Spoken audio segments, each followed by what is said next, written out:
Hello, welcome back. This is Jacob, and today we are going to be continuing the Let's Play for Reverse 1999. And no, there's not going to be any surprise video that jumps in your face like last time. That was purely for that episode. I felt inspired, and I'm happy to see that that you guys enjoyed that. Even though I think it was cringe, it was fun to make. The long and short of it is, it was fun to make.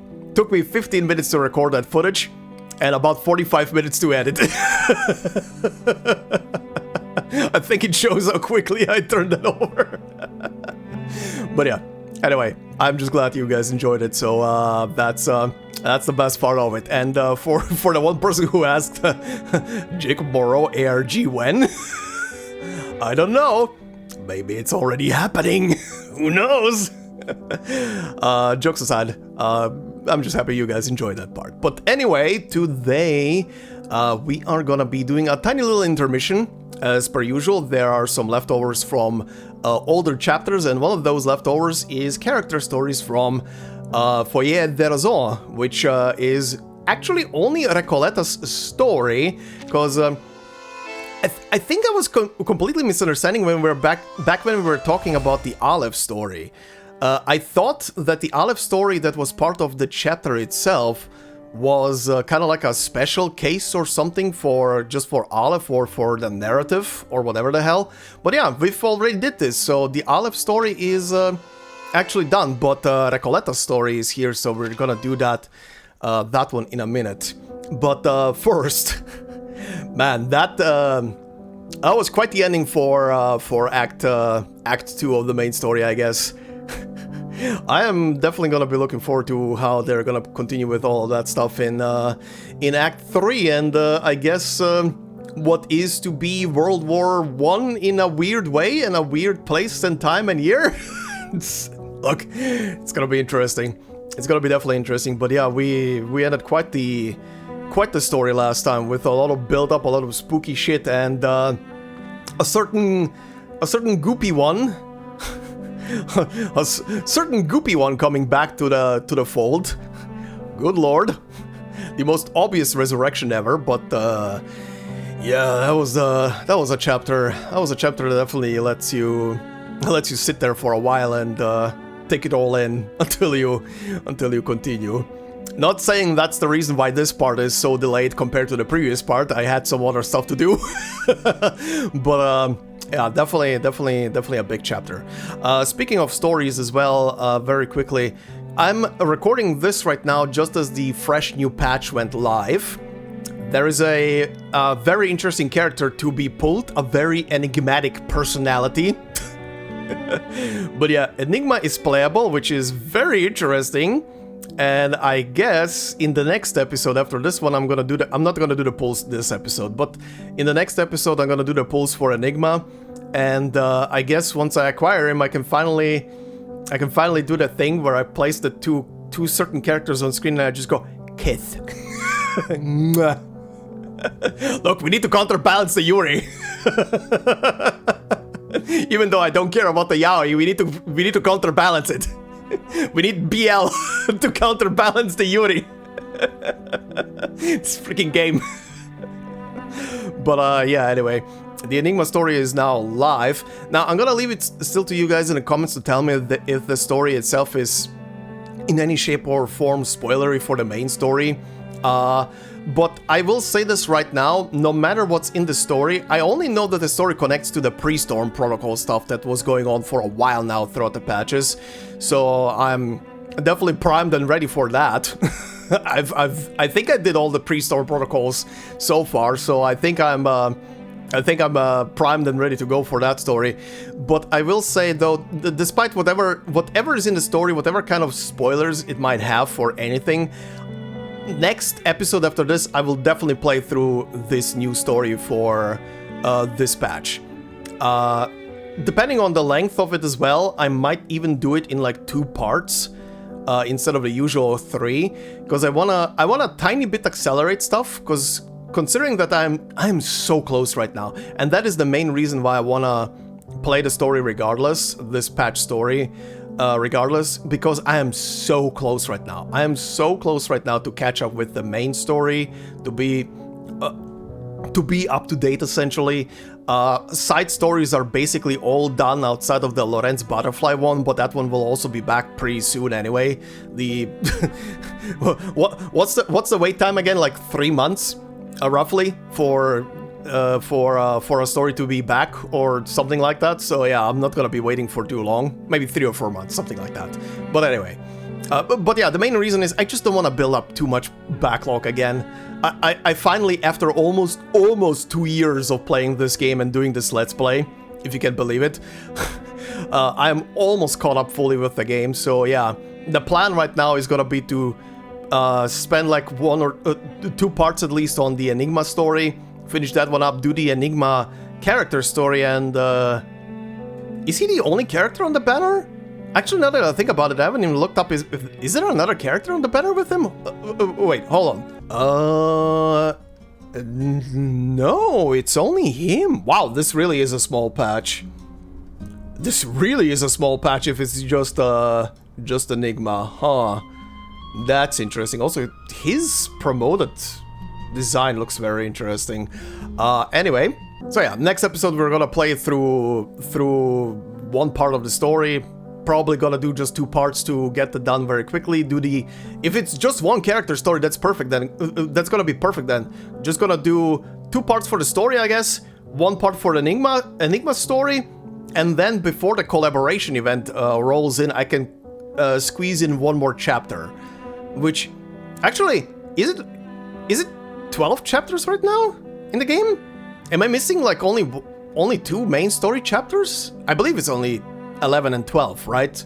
From Act 3.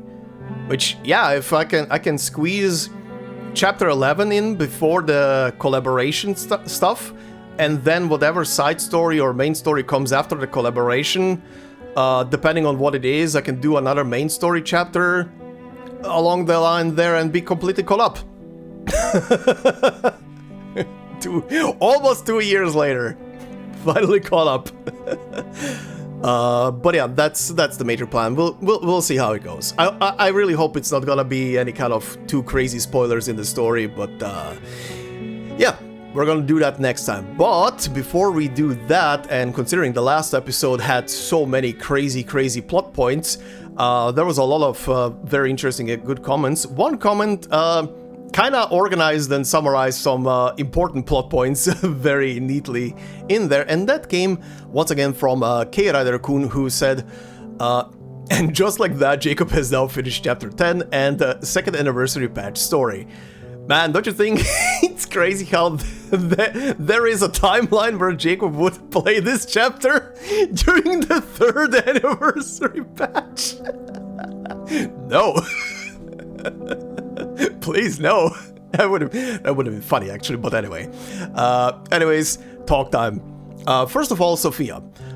This girl waxes a lot of good words, however, in my opinion, all of that is meaningless when we, the audience, know what actually happened to Apeiron Island. As far as the story has touched on, no one knows Manus orchestrated the destruction of her home by leaking the location and giving weapons to the humans. I wonder how would Sophia react once she learned this truth, if she ever does. At least we see her willing to help Sonetto a bit at the end there. Yeah, that's an interesting thought to have, considering that, yeah... Huh, interesting. I do wonder how she would react to that. Would she recoil and, it's kind of hard to believe that at this point she doesn't know it yet. Like, she was with Manus for quite a while at this point.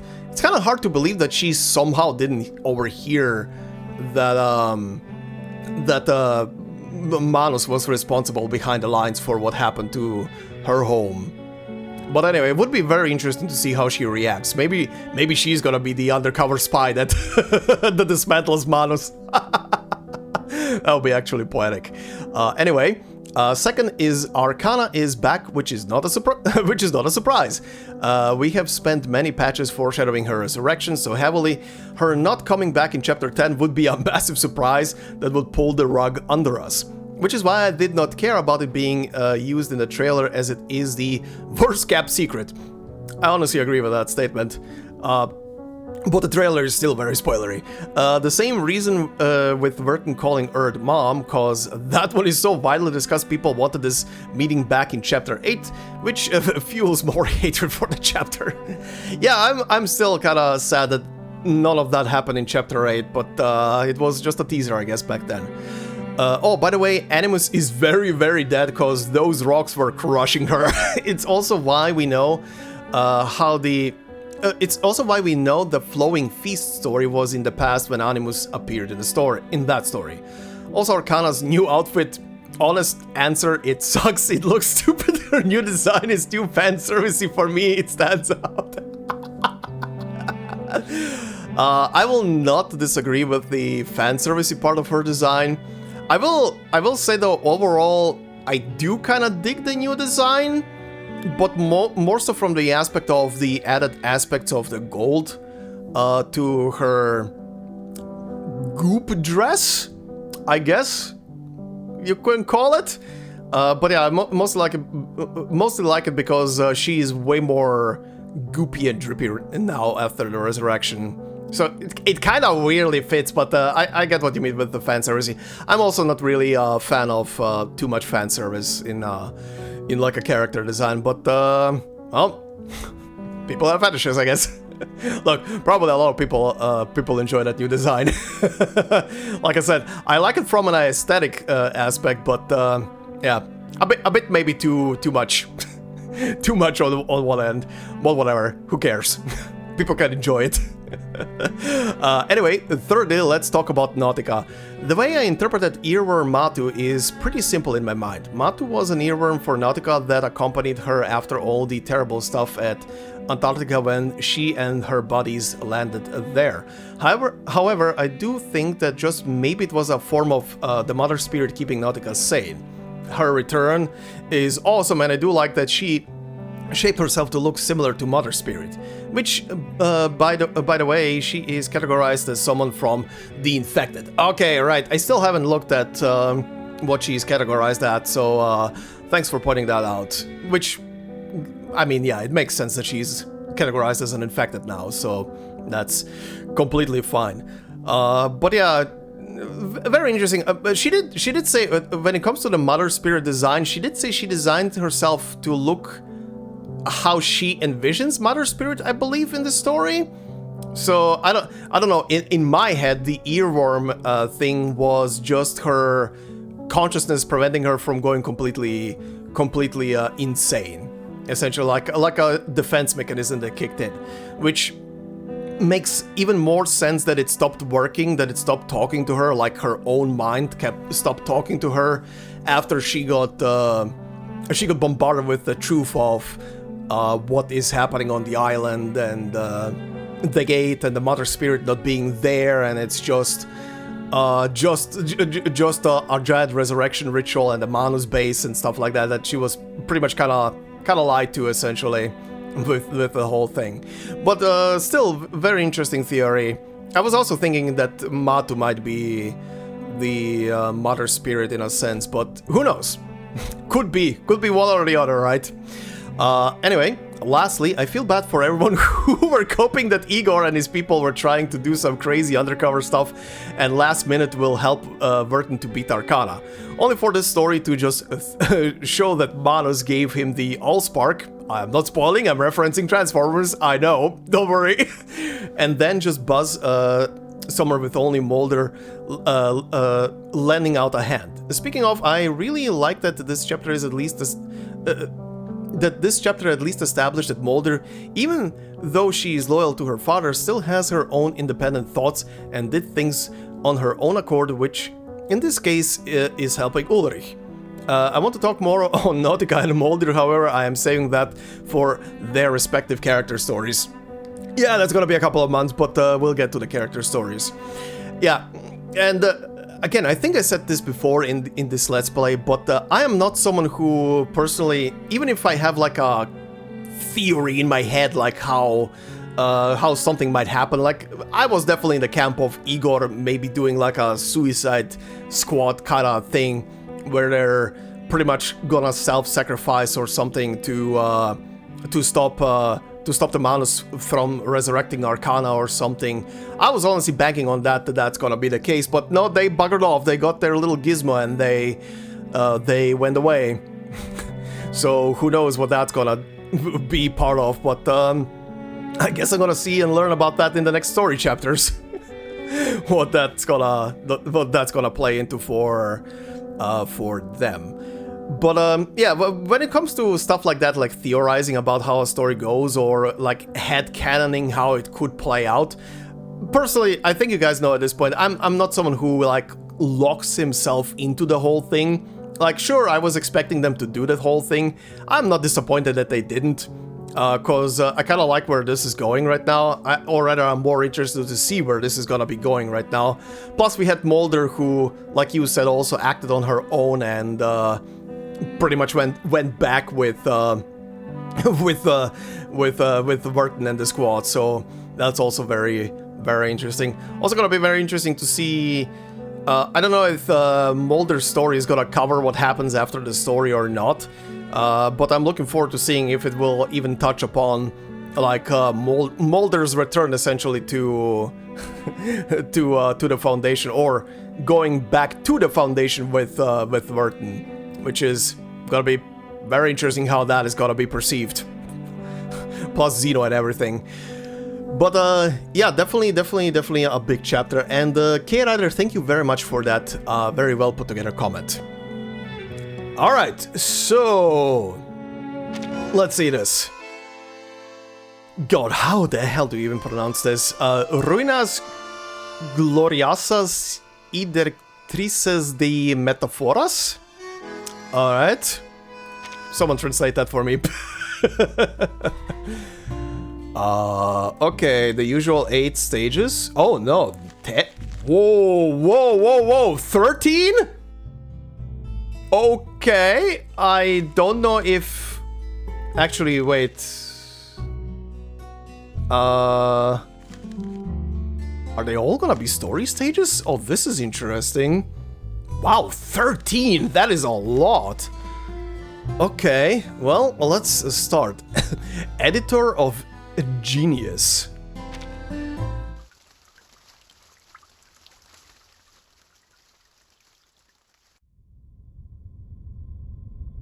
Oh, we're doing this again. Okay, yeah. This book is dedicated to Maria. And something squiggled afterwards? Like she was trying to write something and erased it? Corridor HA Publishing House. A man hurries through a hallway. A folder tucked under his arm and 2 cups of coffee clutched in his hands. He turns the corner and collides head-on with a contributor. A booklet falls to the ground. Please be a little more careful, sir. Hmm? It's you, Tommy. Here to back Miss Hunting to publish your ever unnoticed expressionism literature again, Ari. Goodbye. Goodbye. I don't have time to argue with you today. I need to show this to Miss Hunting. Thomas picks up the fallen booklet and strides by without a second glance. Okay. Editor's office, morning. The HA Publishing House. At the end of the 3rd floor corridor in the office on the left. Thomas, his movements brisk, takes 2 familiar turns before pushing open the glass door. Okay, the way this narration text is written... Is this whole thing gonna be Recoleta's book or something that she's writing? I'm gonna leave it at that. Let's continue. I'm sorry. I'm sorry, Miss Hunting. I know I'm a few minutes late, but at least the coffee hasn't gone cold. Anyway, before we discuss my publication, you simply have to take a look at this. Movie posters are plastered on the walls between bookshelves, holding countless great literature works. The air is thick with the scent of coffee and ink. Actually, considering this is a character story, I wonder who the highly detailed NPC is gonna be in this one. Is it gonna be this Miss Hunting? Yup. Alright, those are some baby blue eyes. And crayons in her pocket? That's interesting. I guess for putting down notes in manuscripts? Interesting. No rush. Have a seat, Mr. Thomas, and thank you for the coffee. Actually, you're already 8 minutes late, but that doesn't matter.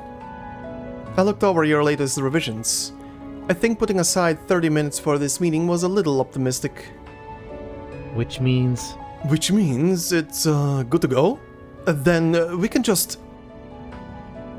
First of all, Mr. Thomas, your work doesn't meet the publishing standards. And second, you're refusing to cooperate with me. Not only have you kept some lines I marked for deletion, but you've snuck in a few extra sentences. Now, let's use the remaining 20 minutes to discuss something unrelated to your manuscript. How about the recently released film, The Tool River Murder? I believe you would learn a great deal about storytelling from it. Thomas concedes under the editor's relentless barrage, his enthusiasm doused as if by a bucket of cold water. Any argument he prepared is now left unsaid. Also, considering she's the important NPC in this story, apparently at least, I wonder if they actually voice her, like properly voice her. I see. I see. Okay. You really are as strict as ever, Miss Hunting. But I can't give up on my work. It's the only way I'll break free from my mind. I have to find a way to get it published. Then I wish you luck. By the way, the director of The Murder sent me a few tickets. I think you should take one and go see it. look at this. I want you to take a look at this first.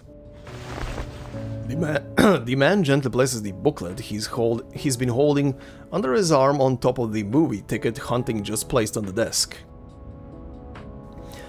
And why should I look at it? I scheduled you last so I wouldn't run over time, you know. Listen. Listen, guess who I came across on my way here? What, you ran into your idol, Franz Kafka? Kafka, nice. Thomas is well used to jabs such as these. Here's the case. Here's the case. There's a messy-haired girl working at a cafe. Whenever she had a free moment, she'd pull out a thick stack of booklets and eagerly handed them out to any customer who seemed interested. Okay, Recoleta, I presume? But the strange thing was, there was no publisher, no category, no recommendations, not even a price printed on it. Wow. I thought it was a hotel flyer, or a travel brochure, or a university club ad, or something, but to my surprise it was a short story. So, is it any good? I think that it is more special than good. no matter what, No matter what, please just read it. It won't take you 10 minutes. In less than 10,000 words, it manages to create something magical, something totally unique. It's like literally a demon leapt out of Pandora's box and tried to mimic human language for the first time. The elusive metaphors, the layered structure. Good grief, I can hardly believe it was written by someone so young. Let me take a look. For a time, there is no sound but the hum of the fan and the faint crackling of burning tobacco. The minutes tick by and a scratching pencil joins the chorus, at first gently and steadily, and then growing harder and more hasty. At some point, the lead snaps with a crisp crack. The lad. Mr. Thomas, I have a request. Can you tell this sleepwalking writer to meet me here before 6? She's quite remarkable. This thing could turn the world upside down. I told you so. I met her outside that cafe on the corner. If we're lucky, she should still be there. Editor's office afternoon. The young writer strides in, a box of the cafe's special honey poached quiche pie in her hands. Miss Hunting, How exhilarating that you asked for me by name. I knew that handing out my work for free would eventually pay off. Hearing her own name, the editor looks up, surprised. Oh yeah, actually, is this chick, the editor Recoleta always spoke of? I can't remember right now if she mentioned her specifically by name. I remember she was talking about editor back in the story. In the story. Anyway. Oh, you know me? We met in Guadalajara. I saw you at the booth of the HA Publishing House. Later, a writer friend of mine told me that you're the golden signature of the HA Publishing House, especially skilled at helping authors rise to fame and even getting their works adapted to film. If I'd known that back then, I'm sure we would have talked a little more, and I might even have a few novels published by now. Well, better late than never. Hold on.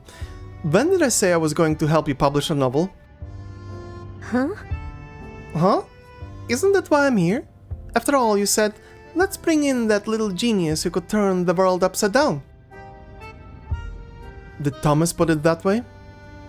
Good grief. No wonder his writing is so flowery. Then, why am I here, exactly? Hunting walks to the window, pushes it open, and lights a cigarette. Recoleta notes how impeccably dressed she is. The noise of the traffic outside makes her voice sound distant. Give up writing. What? I beg your pardon? She can hardly believe her ears. You're too obsessed with the purity of literature. Your work has no place in the 90s. It's all about films now. Listen, if I could send you back 30 years to a gun-riddled Latin America, I would. At least then you'd have a chance. Uh-huh. Foreshadowing? Hunting sends a puff of smoke out the window and taps her knuckles lightly on the desk. She fixes Recoleta with the gaze of a strict teacher. Do you have a clear vision of your work? Any carefully structured or thoroughly published ideas in your mind? My vision is crystal clear. I want people to talk about visceral realism again, to capture the fleeting and to make it eternal, just like the great writers of the 60s. Hunting eyes Recoleta, a complex smile appearing at the corners of her mouth. She stubs out her cigarette and sits back down at her desk. Let me rephrase that. You want to write good work that readers can understand, right? That's right, Miss Hunting. But I think it's difficult to balance that with literary depth. No need to get ahead of yourself. Sit down. I've read your story. Hunting hands over the open booklet. Recoleta's eyes are immediately drawn to the revisions covering its pages. Under their homeland sky, the shadows of the cowhands loomed larger than their bodies. This line isn't bad, quite vivid actually. Hmm? Oh, yes. And after that, the cowboy meets a cowhand without a shadow, not realizing that the cowhand's shadow is actually his own. When the sun sets, their silhouettes stretch into great beasts along the mountain ridge, and they wave their whips to drive the non-existent cattle. This part feels redundant. Besides, how would the readers know that the cattle are a metaphor? Okay. But planting a seed of doubt here allows for a wonderful moment of realization at the story's climax. Now look here, at this line. These cattle never lower their heads to graze. They'll chase the stars until they drag the cowhand's soul along with them. No one should dream of returning home. The land there will will bite and bite at you until you can never leave. Why did you write this? It's a metaphor too, like the cattle herd. I'm not questioning the sentence itself. It has style, but where's your theme? This is clearly a story about the protagonist returning to their homeland after many years, exploring magical realism through the unfamiliar.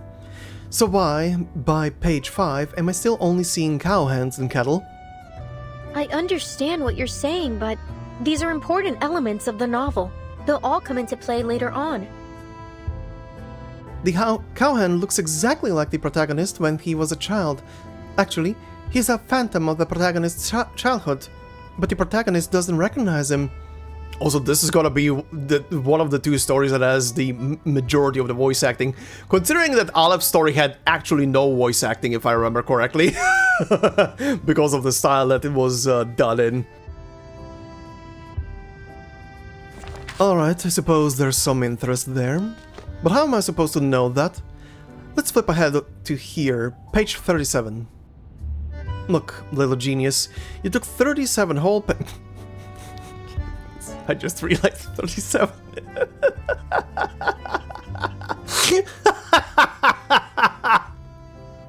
Cheeky little shits. Cheeky little shits. Okay, I see what you're doing there. Okay. Anyway. You took 37 whole pages just to tell the readers that the cowhand from page 5 is a mirrored symbol. Ah, perhaps you're right. I really do need to adjust the structure. Literature isn't the place to act out your private dreamscape. Do you think imagination alone will win over your readers?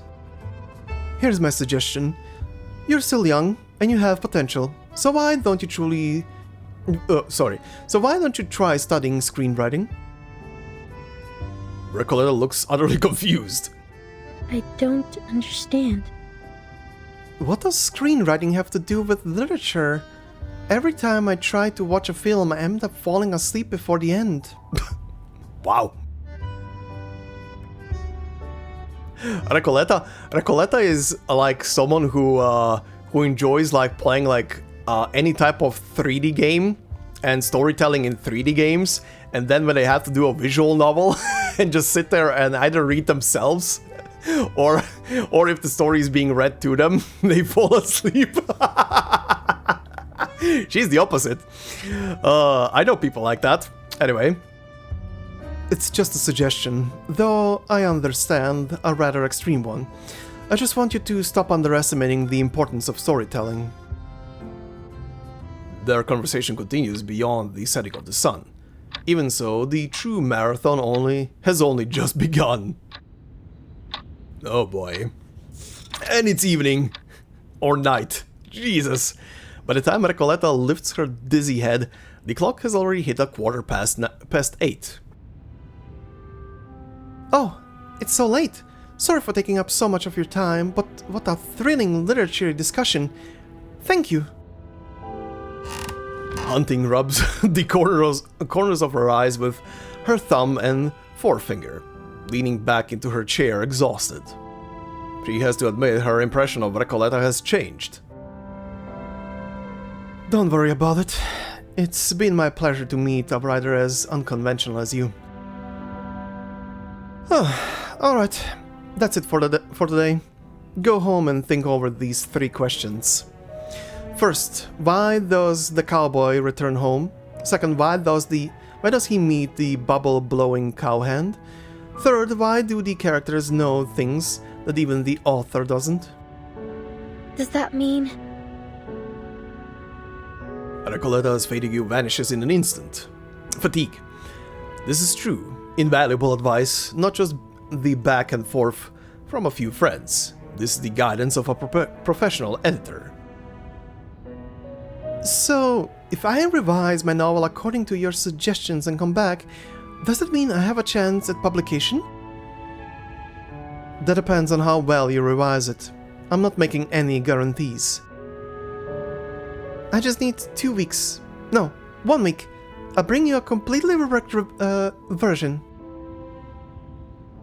If possible, I prefer you make an appointment at the front desk next time you come. At least let me know you'll be here. She holds no high expectations for the young writer. After all, years of experience have taught her that writers have a tendency to exaggerate. Best of luck. I'm heading home to warm up with a hot drink. Till next time, Miss Hunting. I'll most certainly be back. Believe you me. That is a first meeting. Okay.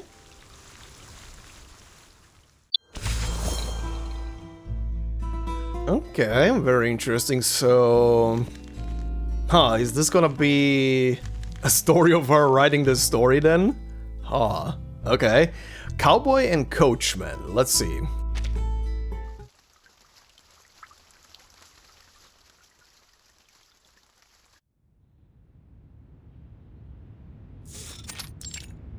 Okay, back at the editor's office in the afternoon. The setting sun casts a deep orange glow in the office, causing Hunting to squint. She sets her pencil and leans back, exhausted. Every name on the reservation list on the clutter desk before her has been scratched out, all except one. Alright, last appointment. Let's see, it's, Recoleta? Yes, is it my turn? Long time no see, Miss Hunting. Good afternoon. The office door creaks open, revealing a fluttering feather and half of a pale face. The editor gives a sharp inhale before nearly sliding off her chair in surprise. Oh no. But Recoleta is gonna give her PTSD. When did you get here? Never mind. That's not important. You're the last one today. Come in. Recoleta closes the door and confidently places her manuscript on the desk. Don't worry. This time I've adjusted the pacing in the opening chapters. No more late exposition. If only I could believe you. Alright, let's get started.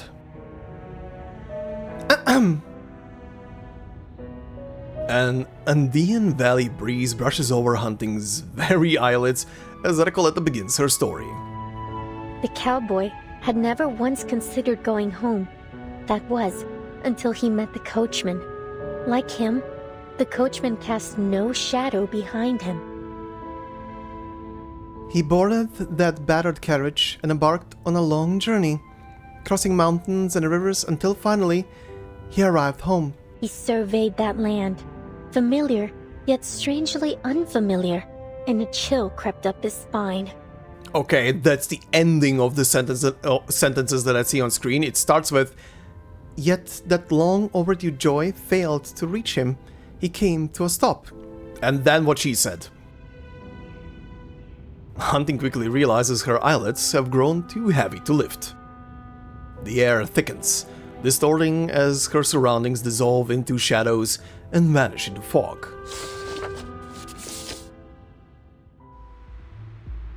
Something's wrong. What's happening? Uh-oh. Is she falling into the book? Okay, under their homeland sky, the shadows of the cowhands loomed larger than their bodies. "This is my home," the cowboy spoke, his voice hoarse. But this feels like I've wandered into someone else's dream. The mountain is still the same, the wind is still the same, but the people no longer recognize me. The cowboy gazed into the distance, hopeless. These images, they're moving? Distant mountains begin to form in Hunting's mind. The coachman sighed, pulled the rusted pocket watch from his waist, and swung it before the cowboy. "Time turns everything into shadows, even home. Neither you nor I are an exception." He paused, his gaze shifted to the vast horizon. "Where is my home? I don't even have a shadow." The cowboy chuckled and patted the coachman's shoulder reassuringly. "Don't lose heart, buddy. Look at these cattle. These cattle never lower their heads to graze. They'll cast They'll chase these stars until they drag the cowhand's soul along with them. No one should dream of returning home. The land there will bite and bite at you until you can never leave. If we follow these cattle, perhaps we can find the shadows we lost. The two secured the carriage at the foot of the hill, tightened the reins, and slightly followed the cowhand's footprints with heavy and determined steps. The mist thickened, and even that long drawn-out whistle could no longer guide them.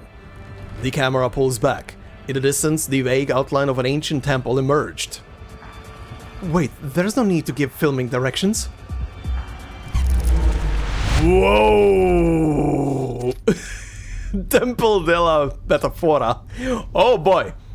When Hunting opens her eyes again, she and Recoleta are standing in a dense, foggy wilderness. The ground beneath them is dark and damp.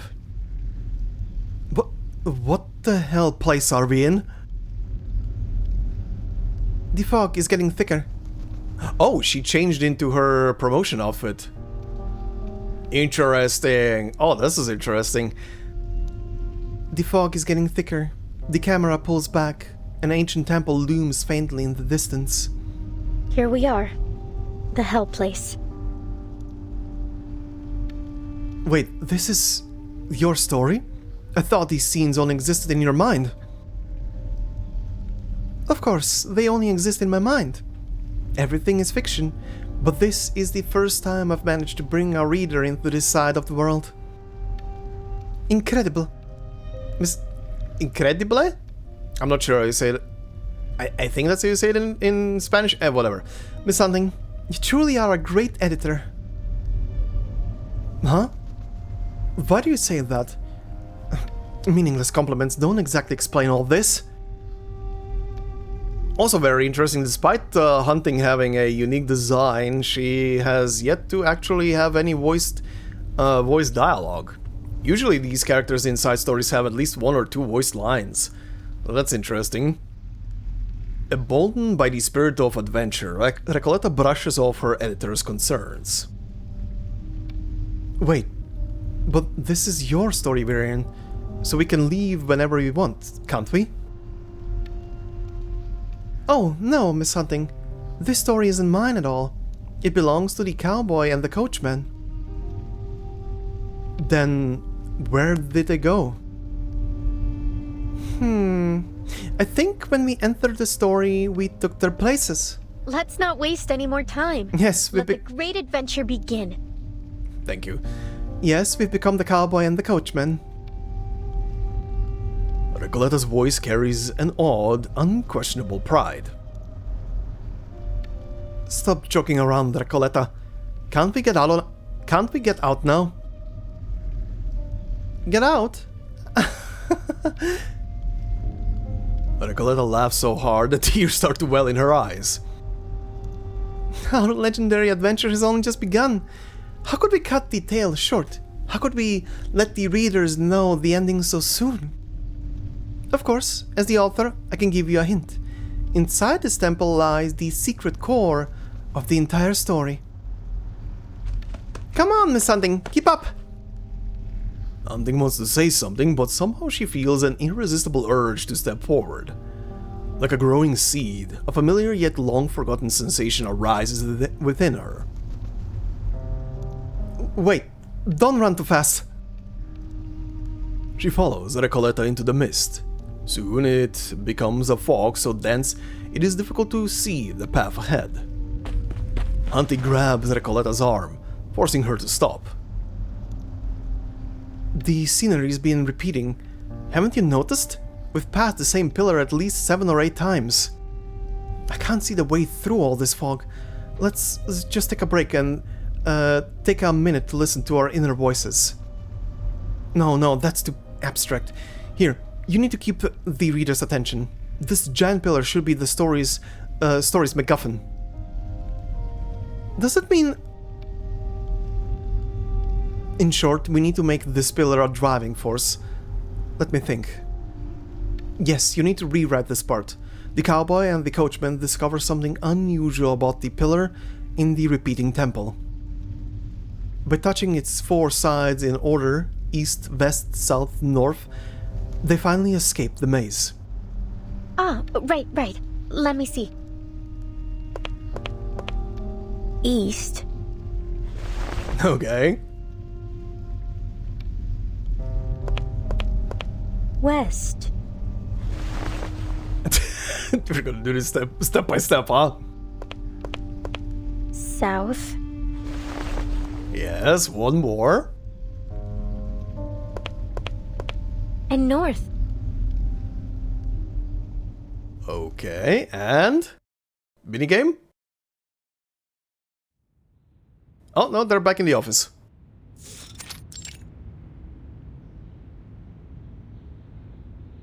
Miss Hunting? Miss Hunting! Hunting jolts awake, a dull headache creeping across her forehead. Was all that just a dream? Did we come back? We never went anywhere. Did you fall asleep?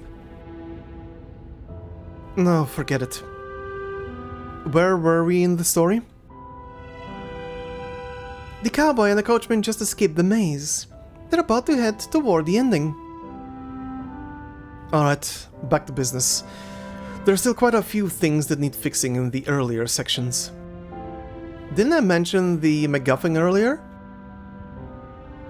Yes, you told me to cut the whole listening to their inner voices scene, which was actually the cowhand's whistle.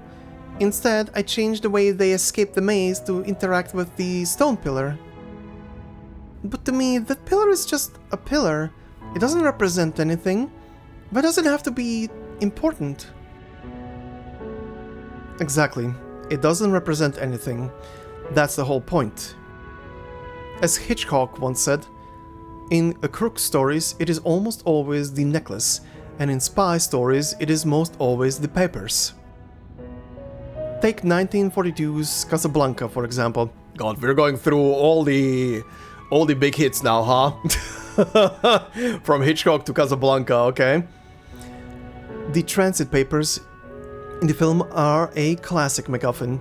They drive all the characters' actions, but their actual details don't matter to the audience. It's purely a narrative catalyst, just like this stone pillar. It doesn't define the story's central theme. I always thought the term came from Rudyard Kipling's novels? I'm not familiar with that name. Rudyard Kipling's novels. So this is what it means in film terminology. Interesting. Oh, I should take notes. Yeah, this is definitely interesting. Yeah, this is usually how some MacGuffins in stories get written. Sometimes they just get written into existence without any context or details. Like, for example, the pillar that I just mentioned. Like, right now in this story that she's writing, the thing has no purpose outside of serving as a conduit for something, right? But let's say the story continues in like a second chapter, a second edition or something, or even a third one. Someone could come back to the pillar and suddenly the pillar has a much bigger role than it originally had, right? But it was placed there in the beginning, and the author might have not just had a idea what to use the pillar for outside of just the obvious thing, but in some later edition you can write more lore to it. That's how a lot of stories actually get written. A lot of very complicated stories get written in that way, where something gets placed in, has no purpose originally, but 3 books later down the line. Anyway. To sum up, the most important information should always be embedded in the most critical lines. Otherwise, readers might skim right over them. Fantastico! I've already thought up of a few ways to make it even better. Hunting glances at the night sky out the window. Time has slipped away. Hold on, little genius. It's getting late. Let's rein in the inspiration for now. But it's Friday. If I don't get your feedback now, I'll have to wait until Monday before I can talk to you again. Which means I'll have 2 whole torturous days of staring at my unfinished ending. She theatrically clutches her chest with one hand. Hunting sighs, torn for a moment. After a brief pause, she speaks. Tomorrow night after 8, I have some free time. I usually take some time to myself around then, but I can entertain a guest. Are you inviting me over? Of course. I've got a stack of piping hot revisions just waiting for you to tuck into. It'll be an all-you-can-eat buffet. So, what you're saying is... Honestly, your novel has something special, but getting it published won't be easy. Even if everything goes smoothly, we need at least 6 months to finalize the manuscript. It might not even make next year's book fair. But what I do know is this. I can get your novel into the world if you can finish it on time. Okay.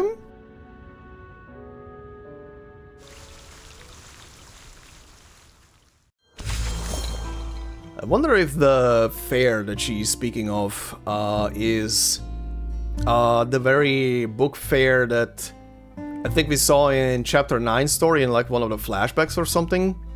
I wonder. Let's see. Stage 3 is just called Stage. Okay. Oh, it is minigames. Okay. Okay. Oh, that's why the stages later were called just Stage. They're the minigame. Okay, what's the minigame? Complete within 25 rounds. Recoleta must defeat the literature demon within the given rounds. What? At the start of each round, unveil 2 random pages. Am I paying memory? Use the magic of words to boost your chances of winning. Note that its effect may change in subsequent encounters. Oh my god, I am playing memory. Okay. Some form of memory at least. At the start of the round, Recoleta is able to perceive and unveil all the pages, catching a glimpse before they turn face down. Okay, this is very interesting. So these 2 are gold, these 2 are blue, everything else is red. Also, I love that 2 gold cards. One is a D20 die, and the other one is a silhouette of Recoleta. And the blue ones are also Recoleta, but in a director's chair. That's kinda interesting. Okay, at the start of the round, Recoleta is able to perceive. Yeah, okay. Flip 2 matching pages to obtain the completed literature symbol from those pages. Okay, so this and this, yeah. Yeah, I know how memory works. Deal 2 damage. Okay. Matching pages in pairs will deal 1 damage to the literature demon. Award the completed literature symbol. Award the completed literature symbol from the pages and trigger the symbol's effect. Okay. And now it's the enemy's turn. I see. Okay. Once all pages are turned over, the side with fewer matching pairs takes special damage equal to twice the difference in pairs. Okay. Tap here to see how many pages of each type you have left. Okay. Oh, so the blue is recover HP. The gold is gain 2 additional flip chances. Okay. Critique pages and analysis pages require 2 matching flips to activate, while draft pages activate with a single flip. Okay, critique pages and analysis pages, so red and blue, require 2 matches, so you need to flip 2 of the same color, while the draft ones... Oh, so the gold cards, you only need to flip 1 gold card. Okay, interesting. So if I do this... Okay, unveil 2 random pages. Okay.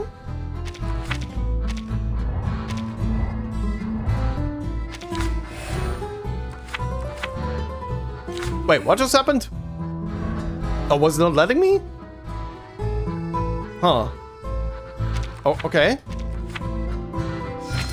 Am I being... like... guided by hand right now? What is happening? Uh-huh. Yeah, I can see that. 2 additional flip chances, okay. Why do you want me to click these specifically? What if I click this? There we go. Okay. Uh-huh. And then this. Okay.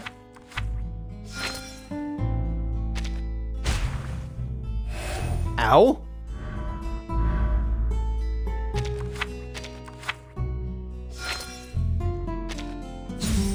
This is an interesting version of memory, but okay, sure. Okay, wait, so... Oh, this also... Oh, this is also paired with a stage, I guess, or no? No, they all say a stage in the background. Oh, but the ones without a title are gonna be just the minigame, right? So stage 6, 8... 6, 8, and 12. Interesting. So, wait, how many actual story stages are there? 1, 2, 3, 4, 5, 6, 7, 8, 9. If this is also a story stage. One more than usual, huh? Okay, interesting. Anyway, stage 4. Templo della Metafora. Temple of Metaphors.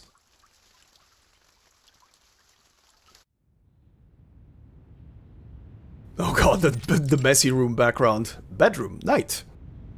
It's a cold winter's night, but inside the air feels warm and inviting. Hunting walks in, carrying an old glass pot filled with deep red liquid. She has wine.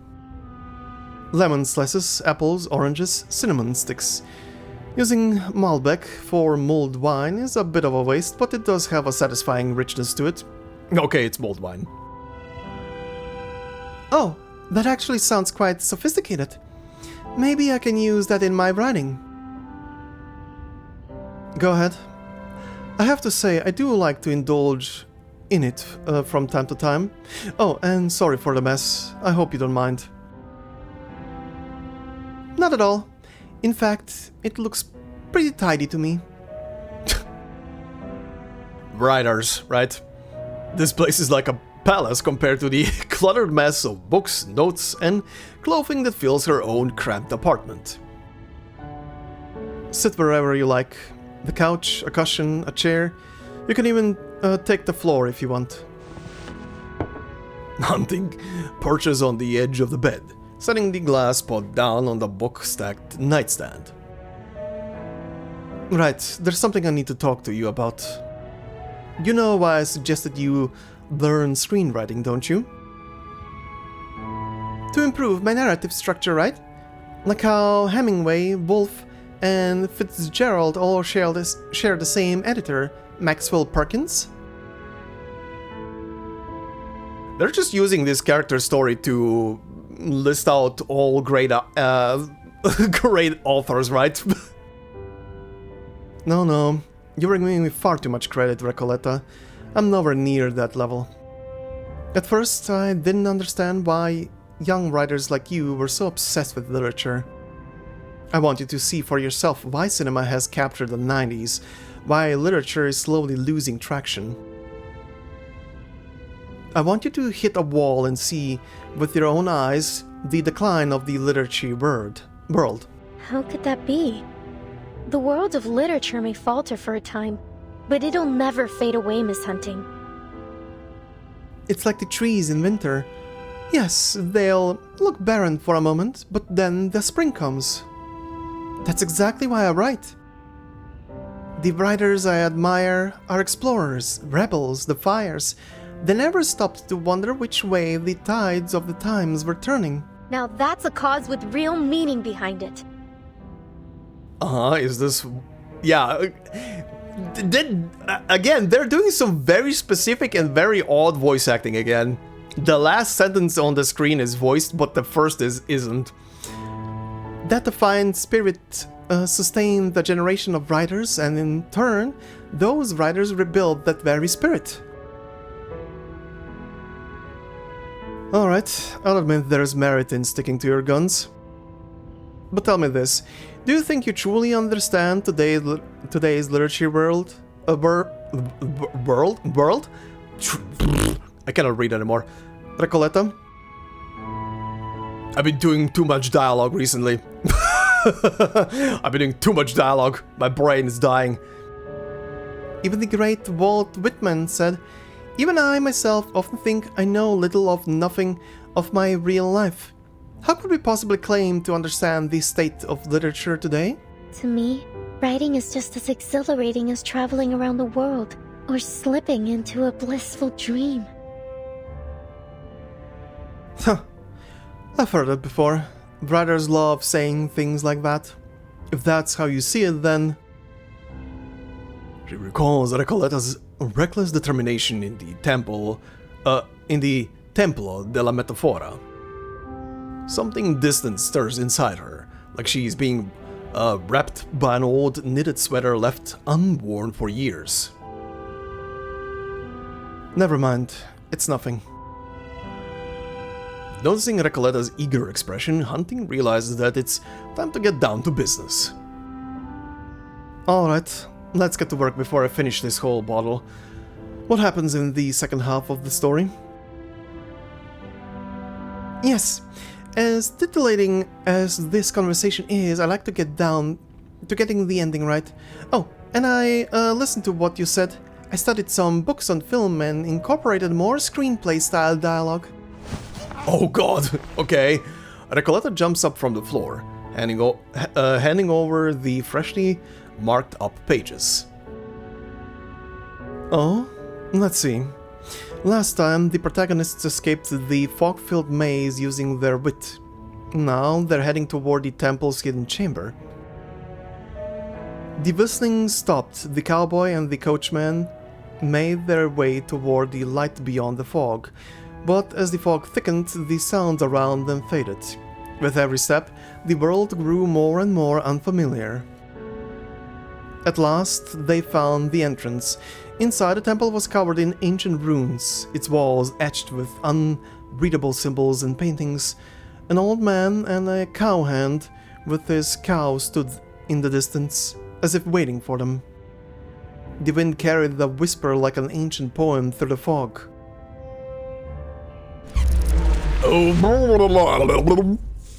Oh, this background, nice. Okay, core of the temple. Hunting tilts her head, listening to the faint whisper carried on the wind like an ancient poem. It is clear they have left behind the warmth and comfort of her home. Excited. I love the excited in the brackets. Miss Hunting, we're back in the story again. Resigned. Now that's screenplay. Giving instructions to how this sentence is supposed to be said, huh? So we are. At least this time I was expecting it. What's with the parenthesis? Are we directing every emotion in the dialogue now? The secret core is obvious. It's perched atop the massive stone platform. Satisfied? The most important information should always be embedded in the most critical lines. Looks like you actually took my advice, Recoleta. Yes, we're so close to the core of the Templo della Metafora. I can feel it. Alright, how do we reach it? Seen those two crows? When they meet strangers, they turn into ghosts. The very-looking crow becomes an old man. He slumps in the shadows. The fledgling crow becomes a young cowhand, swinging his legs on the stone platform. Just as the story describes. Hello. Deliberate. Hello, travelers. Your arrival was foretold, but passing through this fog will be no easy feat. A home isn't a home, it's a memory. A cow will wander when it has lost its pasture, but it will always find its way home. Oh dear. Oh, there, it's you. The ones who set everything in motion. Finally here. I waited a full century for this moment to come. Here is the case. Here is the case. If you wish to touch the core of the Templo della Metafora, you must first solve a riddle. Bring it on. I love a challenge. Dear, I cannot speak the riddle. The cowhand knows it, but even he won't just give it to you directly. It's all part of the metaphor. Please, look at him. You'll have to win him over first. Yes. You have to make me happy first. No. Why should I listen to you, old man? The boy claps his hands and lets out another long drawn-out whistle. Hello, cow? From the shadows, a cow emerges, a deep wisdom behind its eyes. Hello. Hello, big sister. This is the riddle. Only my cow can carry you up. No, you little rascal. That's not how it's supposed to work. Before the old man can finish, Recoleta nimbly hoists herself onto the cow's back. And thud, hits the ground hard.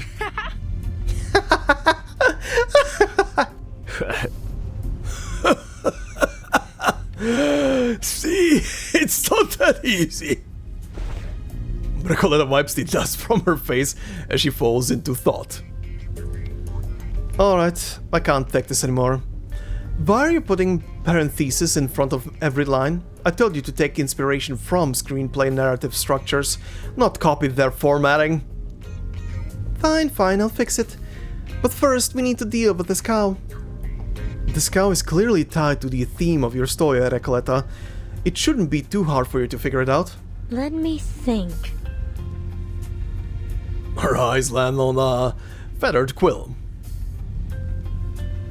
Cowhand, can you give me a hint? Of course.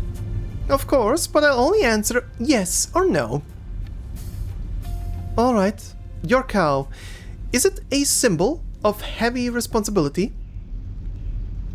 No. The passage of time? No. Is it something more abstract? Yes. Is it what I'm doing right now? Yes. Recoleta locks eyes with the cowhand, a triumphant smile beaming on her face. Literature doesn't offer answers. Rather, it serves to raise questions and open up unexplored realms. It's about exploration, about possibility, about capturing what can't be defined. Yes, I remember it from my chat with Dr. Doris. Oh yeah, right, she met Doris. I was like, wait, Doris? Right, she met Doris. Okay, so this is... I guess this is taking place after chapter 9 then. Huh, okay. The riddle itself is the answer, isn't it? Yes. You've solved the riddle. Now, let it take you where you need to go. The cowhand's playful grin fades and he gives a nod. The old man waves his hand and the two of them dissolve into two cow-shaped fog clouds. The cow carries them upward, slow and steady. So, what's the old man's purpose in this story? He doesn't actually give me any new information. I can't really explain it. It's just the way the story goes. We have to speak to the old man before we can talk to the cowhand. I think this section could use some reworking. Wait, maybe it's not so simple. People spend their lives asking about the future, about who they'll become, only to realize everything they are was already there during childhood. Recoleta, you buried this line far too late into the story. This section is good, but it needs to be clearer. You have to guide the readers to the meaning.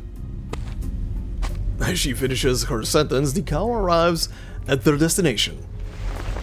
Hunting reaches out, her fingers touching the radiant core before her. Light surges through her fingertips, and countless images and words emerge in her mind. So beautiful. How did you write it? It is the sum of countless meanings, everything life has to offer. It is sung by someone at the end of their life's journey, yet in truth it is just a word meaning miracle.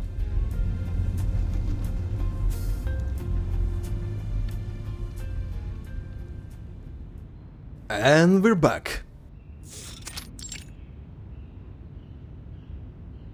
The light fades and the two imposter protagonists return to the warm little room. We're back. Hunting flips through the manuscript again, eyes sharp as they meet Recoletas. In the dark light, her calloused fingers trace the collar of an old knitted sweater. It is a long-forgotten relic from her youth, woven from an impractical love for literature. You can come over whenever I am free on a Saturday night. You mean, besides our usual review sessions, you'll personally help me revise my novel in your free time? But let's be clear, this isn't going to be easy. It'll take time, and there's no guarantee it'll sell well. But I can guarantee this. An exclusive publishing deal. Oh, thank you. Thank you. What an absolutely wondrous outcome from our pilgrimage to the Templo de Metafora. Alright. Clearly, this is going to be a long battle. And Hunting's instincts are rarely wrong. I know, Miss Hunting. But it'll be a glorious one. Oh no.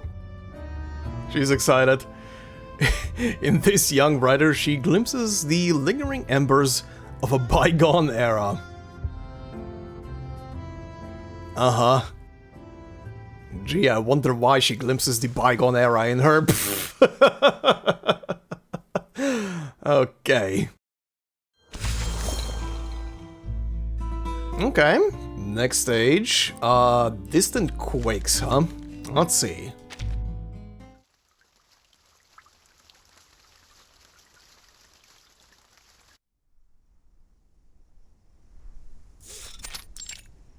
The bedroom night. Single malt whiskey, no ice, and a splash of water. The perfect spring companion. This is the life, my friend. This woman is too real. Anyway, I'll stick to my usual. Mate tea with mint and 2 sugars, please. Or mate tea, however you say that. Hunting sets 2 glasses down on the table. Hold on, are you old enough to drink? Want to try mine? It's a 15-year-old scotch. You know what I just realized? There's no need to try everything in life. She just doesn't want to try alcohol. Right, considering that Recoleta is technically a creation from a novel herself. How old is she supposed to be? I guess I'm gonna see that later. If they actually give her a age, I'm gonna see later in her character profile. I'm kind of wondering. I kind of doubt they're gonna give her an age, considering she's from a book. We'll see. Yes, I should write that into the story. Huh. Too bitter for you, huh? Guess you're still a kid at heart. Recoleta's faux philosophical statement has earned her a teasing remark. I'm joking. Even if you wanted some, I wouldn't let you have it. You know, I don't believe any writer needs nicotine or alcohol to fuel their creativity. They're just vices they become reliant on to get through the day. Oh? So you're saying you're not like them? Of course not. Haven't you figured me out by now? If I remember correctly, when we first met, you lit a cigarette. That was an exception. Honestly, you caught me off guard that day, little genius. Why's that? Because that era you're always talking about is already long gone. Around the time that I was born, Latin America literature was at its peak. Every writer passionate about words could feel that strong, long-lasting earthquake. It wasn't just the rise of a single author either, it was a collective awakening. Everything was urgent, irreversible, as if the soul of an entire continent had suddenly become self-aware and started speaking through literature. Increíble, Miss Hunting. What a masterful way to put it. Just a few workplace topics, that's all.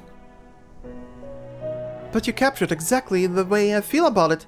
When I look back at the writing of that generation, it's like magma rising from the Earth's core. It pushes through layers of history, violence and memory, finally breaking the surface, carrying with it ancient silt and blood. Can you imagine how breathtaking, how overwhelming, how intoxicating that is for me? I missed that great earthquake, but I can still feel its distant tremors.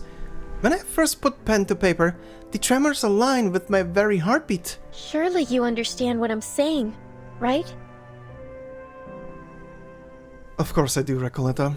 That's exactly why I'm pushing you so hard to write something great. Why I refuse to go easy on you. Only a strict coachman can rein in a wild horse. Hunting has come to understand this deeply. I'm also starting to wonder if there's gonna be a twist to this whole story when we get to the end. She closes her eyes and questions herself in the dark. Forget all the damn professional theories and publishing experience. Hunting, do you think this novel is good enough? It's good. Very good. There's a lot to like about it, but Oh, where are we now? Camp morning. As summer fades into autumn, the air turns crisp and dry. Hunting strikes a flint, effortlessly lighting a fire. The iron pot above, it bubbles and steams. The scent of simmering broth makes Recoleta's stomach grumble. That bubbling's a little noisy. Try not to scare off my prey. What? Hey, that's not my fault! When you said camping, I thought you meant a family trip or a picnic in the park, not hauling a dozen kilos of gear over 2 mountains to sit in the middle of nowhere? I was about to say, are they back in the novel? But no, they're on an actual hunting trip. How to differentiate Recoleta between the in-book version and out-of-book version? The two different outfits. Or just by the head. And now we even have to hunt for food? But Recoleta rubs her sore shoulders as she looks on at hunting in the distance, stalking her target. The hunter's gaze is sharp as a hawk's, her movements precise. She crouches low, slipping into the shadows. A single rustling leaf, a flick of an ear. The prey notices too late. The blade strikes, clean, swift, painless. Alright, just need a little prep before it goes into the pot. Don't just stand there, give me a hand.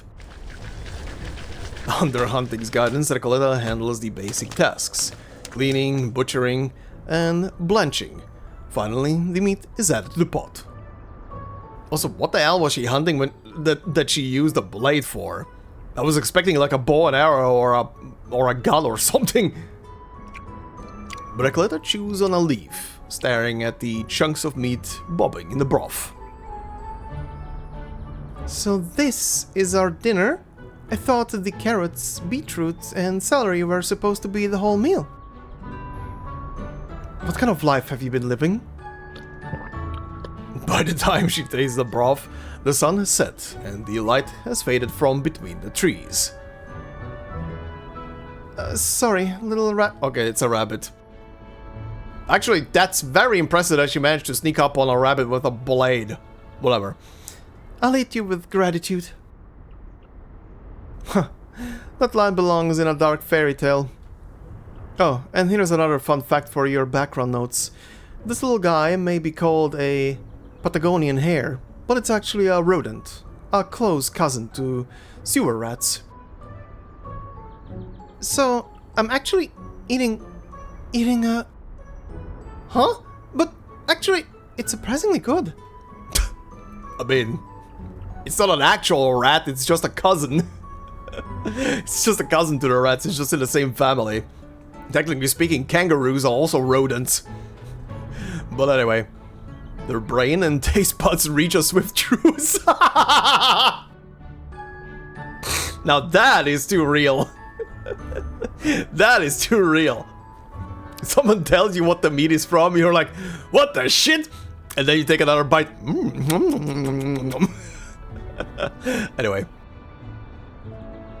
Relax, it's wild game from the forest. It doesn't get any cleaner than this.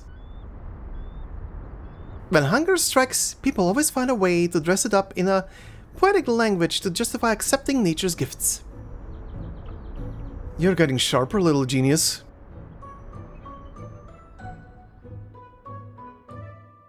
Two months pass. By now, Whoa, wait, whoa, that went by fast.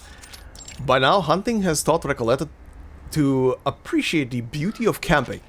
They camp for 2 months? What the hell? As the night deepens, Recoleta deftly sets up a few tripwire traps around the tent, working alongside hunting with practiced ease. She has picked up quite a few advanced survival skills. It's late autumn now. Tonight will be the coldest one yet. Oh, I'm fine. I've dealt with much colder nights than this. Oh, yep. Flashing back to the prison. She thinks back to the endless nights in Ushuaia, the kind of cold that never quite left her memory. It's a little early to sleep. Want to talk about something? There's plenty we could talk about besides my novel, but I know we'll end up back there anyway.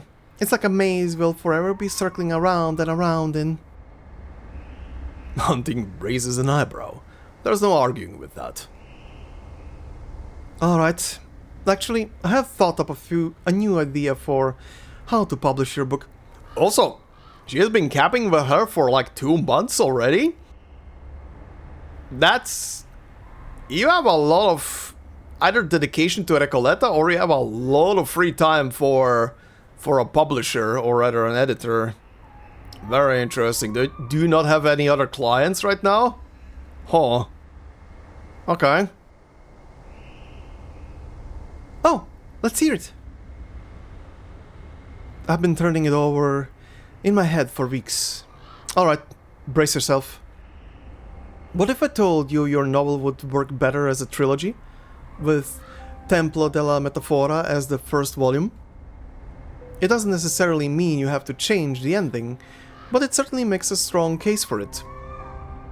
Isn't this literally what I was mentioning earlier when I was saying that the pillar works well as a gizmo here without any explanation, and then like 2 parts 2 parts later you reintroduce the pillar with some deeper meaning? Anyway, is this what... If she says that in a second, I'm gonna start laughing. Okay, let's go. A trilogy? A new ending? Dios mío, I'd never considered that. My protagonists have never even taken a step outside their own story, let alone leapt headfirst into a new one. Then give it a try. Your characters already exist vividly in their world. All they need is a way to cross the barrier into a new one. A motorcycle, a carriage, even a limping old mule would do, don't you think? We need to think bigger, beyond the bestseller list. This is about shaking the entire literature world. Let them embark on a new adventure, Recoleta, just like the one you told me about, your journey to the end of the world. All you need to do is throw in a murder case, give the cowboy a reason to stumble into a mystery, and before you know it, he's a private detective. Uh-huh. Recoleta's breath quickens at Hunting's rapid-fire pitch. Wait, Hunting, slow down. I don't even have the first novel's ending figured out yet. Oh, of course. I'm getting overexcited. Take your time, Recoleta. All great writers need time to think, to struggle through their own doubts. I think I should at least finish the first novel's ending before I start worrying about the next. That's fair, but it is the harder route. You have to be careful. Your ending needs to be deliberate, precise. Because once it's published, there's no going back. And I don't want you to write like you're dancing with shackles on.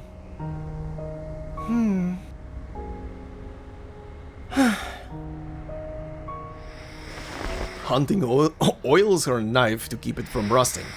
She goes to say something, but under the dim glow of the camping lantern, she turns to see Recoleta already fast asleep in her sleeping bag. Also, Recoleta sleeping ASMR right now in my ears. Never mind. You young people sleep like armadillos in winter. Makes me jealous. Good night, little genius.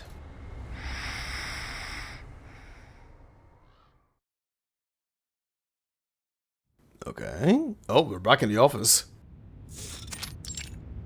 Okay. How much time passed now?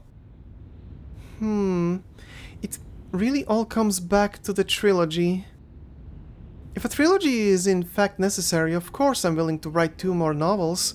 But when I actually try to structure them, I realize it's incredibly difficult.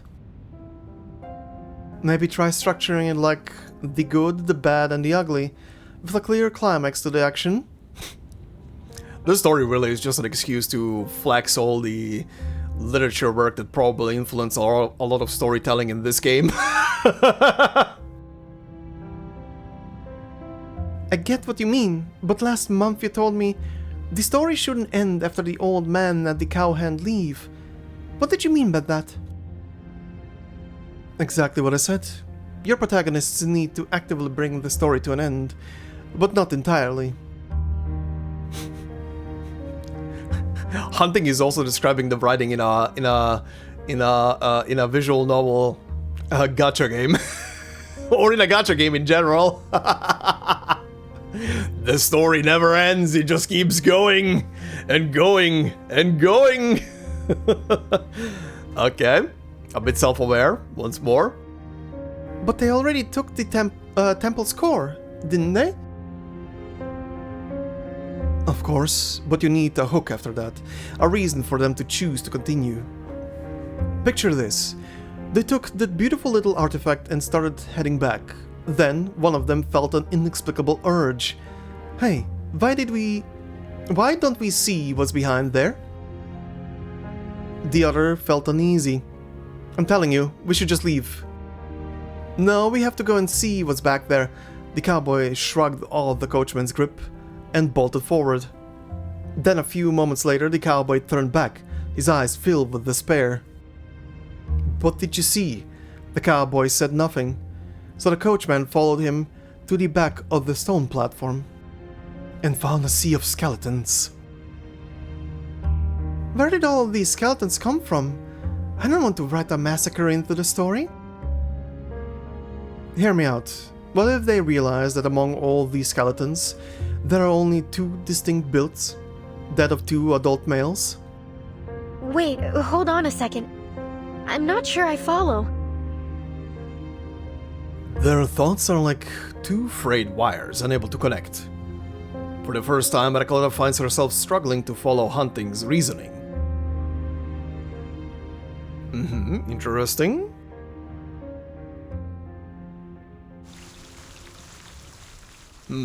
So, a bunch of skeletons and only 2 of them are of 2 adults. Is she gonna try and do something like...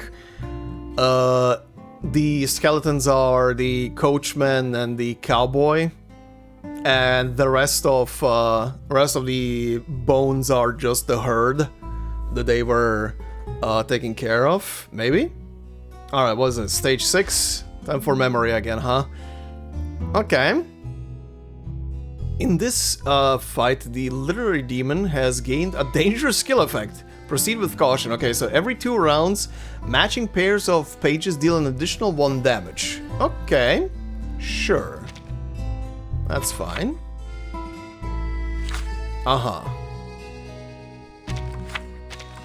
Okay, I'm not being led anymore. I can do this at my own pacing. All right.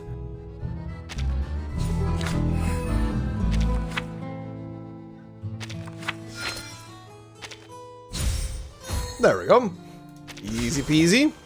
They give you a lot of rounds to play this minigame. Charging the Windmill. Are we doing Don Quixote now? What is happening?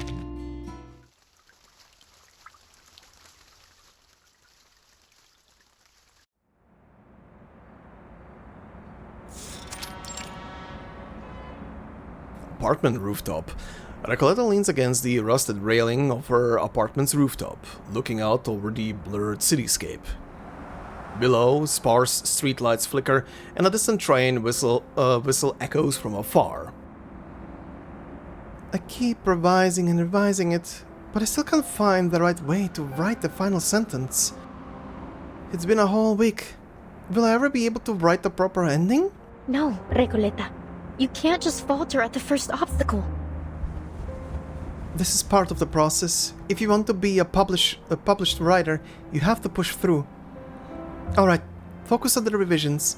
No more overthinking. Let's start with Hunting's suggestion and see where it leads. The characters need to continue their journey. But I don't understand. The cowboy went home just to search for a place to belong. I want them to get lost, to stumble forward blindly, just like we do in real life. To find meaning not in reaching their destination but in the search itself, because that is our reality. True. Very, very true. Very true. How could this happen? I was haunted by the ending of the rise and fall of sanity for years, and now here I am, haunted by an ending all over again. Have I not grown at all since then? Have I tried so hard all this time, only to get stuck in silent stagnation all over again? Can't I grow like so many protagonists with a character arc? Damn, that is deep. Her shadow stretches long across the rooftop tiles. Then a cool breeze brushes from behind. Okay, sudden flashback to Hunting's office. You mean the protagonists are ghosts trapped in an endless cycle of death and rebirth? Hey, I was right. That's what Hunting was insinuating. Push it further. Make it something more concrete, easier to grasp.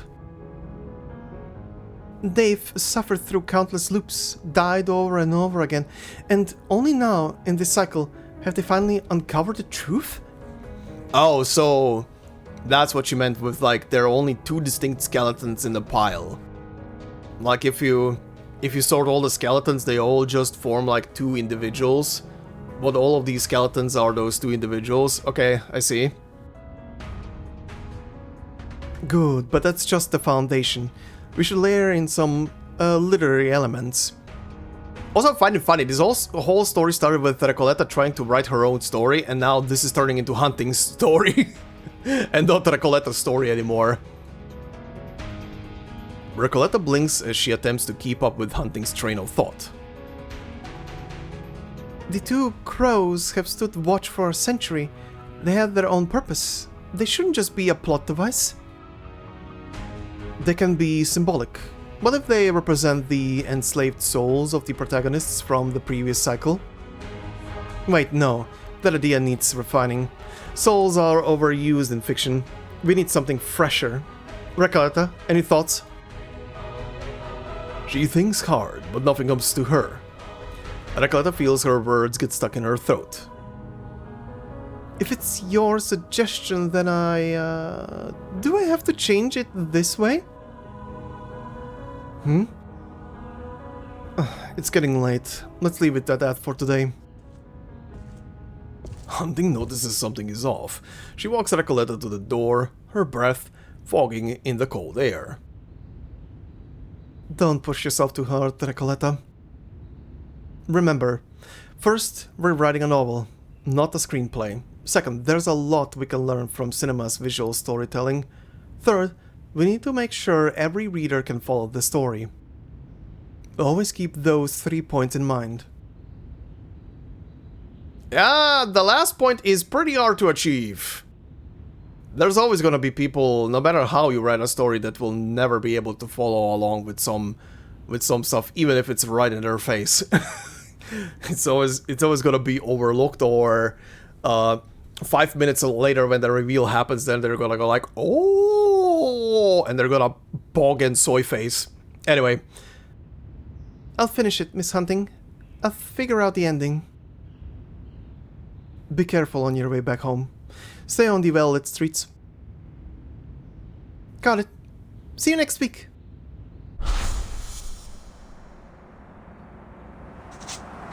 A pen scratches against paper, leaving behind hurried strokes of ink. So the cowboy and the coachman see their remains, evidence of the endless cycle and their endless depths, and sink into despair. That's it, right? If that's the case, what does it all mean? Shadows, home, distant echoes? None of them seem to connect. Letting go of past burdens and making peace with oneself, sure, that works. But what about the old man and the cowhand? The struggles of old age and the origins of childhood. If reconciliation were that simple, why go all the way back home in the first place? It doesn't add up. Recoleta paces back and forth on the rooftop. No, Recoleta. You can't think like that. You've already wasted too much time talking to the moon. Don't just think about it. Pick up that damn pen. Russ's hands grip the rusting railing, making it groan under the pressure. Take up your pen, Recoleta. Remember that fire, that hunger to write. You have to prove you're not weak. Get back to your room. Sit at that cursed desk and write that ending. Hurried footsteps echo down the stairwell. Another long night has begun. Oh boy.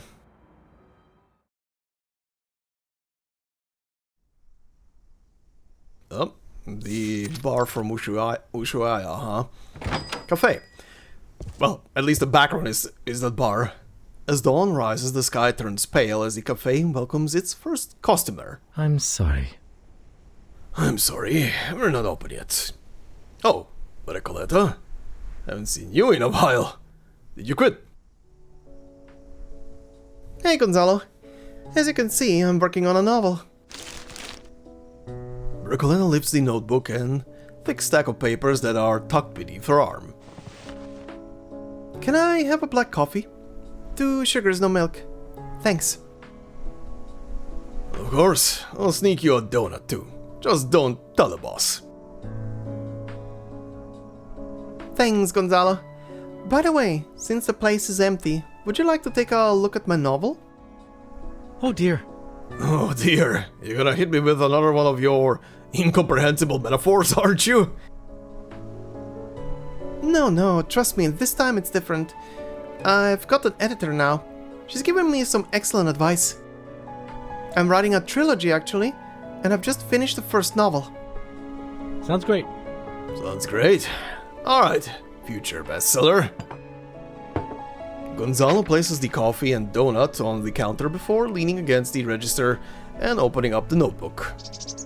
By the time the sky has fully brightened, his fingers linger on the last page for a long while before he finally closes the manuscript. That's awesome. That's awesome. So this time it's an adventure about escaping a temple. This isn't like anything you've written before. Why the shift in style? That's not important. Tell me, is it good? That's surprising. Not surprising. I've never read anything like it. It's exciting and eerie, that's for sure. It's like watching a psychedelic movie or something. Great. Right. Finding a pile of your own corpses, realizing the core is a secret, then becoming a detective wandering the wilderness. It's really great. But don't you think the cowboy and the coachman never truly get the ending they deserve? Why? Why? They set out once more to uncover the secret of the ageless. Here's the case. Here's the case. Nothing is wrong with a journey of discovery. I mean, Don Quixote is... there it is! I mean, Don Quixote is a knight's adventure too, isn't it? And everyone says that's a classic. Don Quixote isn't just a silly man on a bony horse fighting windmills. That story really makes people stop and think. It's something they keep coming back to. My friend. My friend, you've got your characters staring at a mountain of their own corpses. I'm pretty sure that's enough to get people thinking for a while. You've got a point. Thanks for humoring me and for the donut. Maybe I'm not as unsure as I thought. Unsure? The book's already finished, isn't it? Yes, but I've been stuck on where to take the second novel for weeks now. My mind's so empty, it's like a barren desert in there. No way. You're Recoleta. Your ideas usually come faster than you can write them down. Ah, wait, I get it. I guess you put it all into this novel, right? But I'm not gonna pretend I understand all that fancy literature talk you're always on about. But if all you worry about is whether something is literature or not, you might forget why you started writing in the first place. Why I started writing? Why did I start this story in the first place?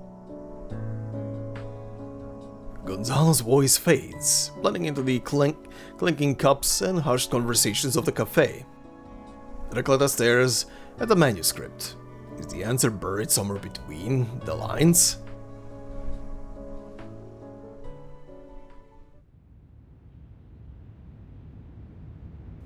Oh, this is where the CG is from. Okay.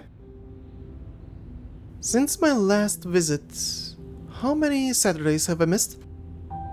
It's Saturday again. What time is it? Forget it. It doesn't matter as long as I write something good. Oh, interesting. So she immersed herself so much into the writing that she neglected to go and meet with her with hunting at all for a while now. Damn. Okay, interesting. She turns over, burying her face in the couch cushion. Something good. What have I even written these past few weeks? Look at this mess. Endless, meandering descriptions. Broken dialogues, characters wandering around without purpose. It's a complete joke. Just go and ask Miss Hunting Recoleta. Didn't you say she was your Maxwell Perkins? She'll have some nuggets of wisdom for you. Maybe tonight I can finally pin down the outline of chapter 2. I wonder if Miss Hunting has any more concrete suggestions. Yes, maybe, just maybe, we can solve everything tonight. But first, let me calm my mind before heading out. Maybe I just need a little siesta. Oh boy, she's gonna sleep through the night. As she drifts off, fragments of chaotic dreams claw at her mind. By the time everything settles into silence, the room has been nearly entirely swallowed by darkness. Good night, baby girl. You are out like a light. You will not wake up until the morning. Alright, back to a bit of memory. Huh? The literature demon this time is a mirror. Okay. What's the power? Gain 1 additional flip chance. Okay, this one's not bad. Do I have still the same? The first page you flip each round does not face back down and is locked for 2 rounds. Oh, interesting.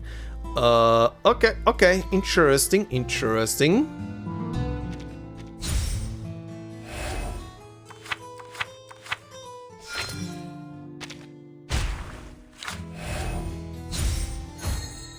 There we go. Alright, let's see. Stage 9.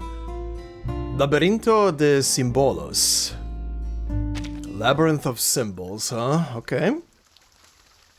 Of or with symbols. I don't know what that means. Anyway. Forest North Labyrinth. Oh, we are in the story. She is in her outfit. I fell asleep? Wait, what time is it?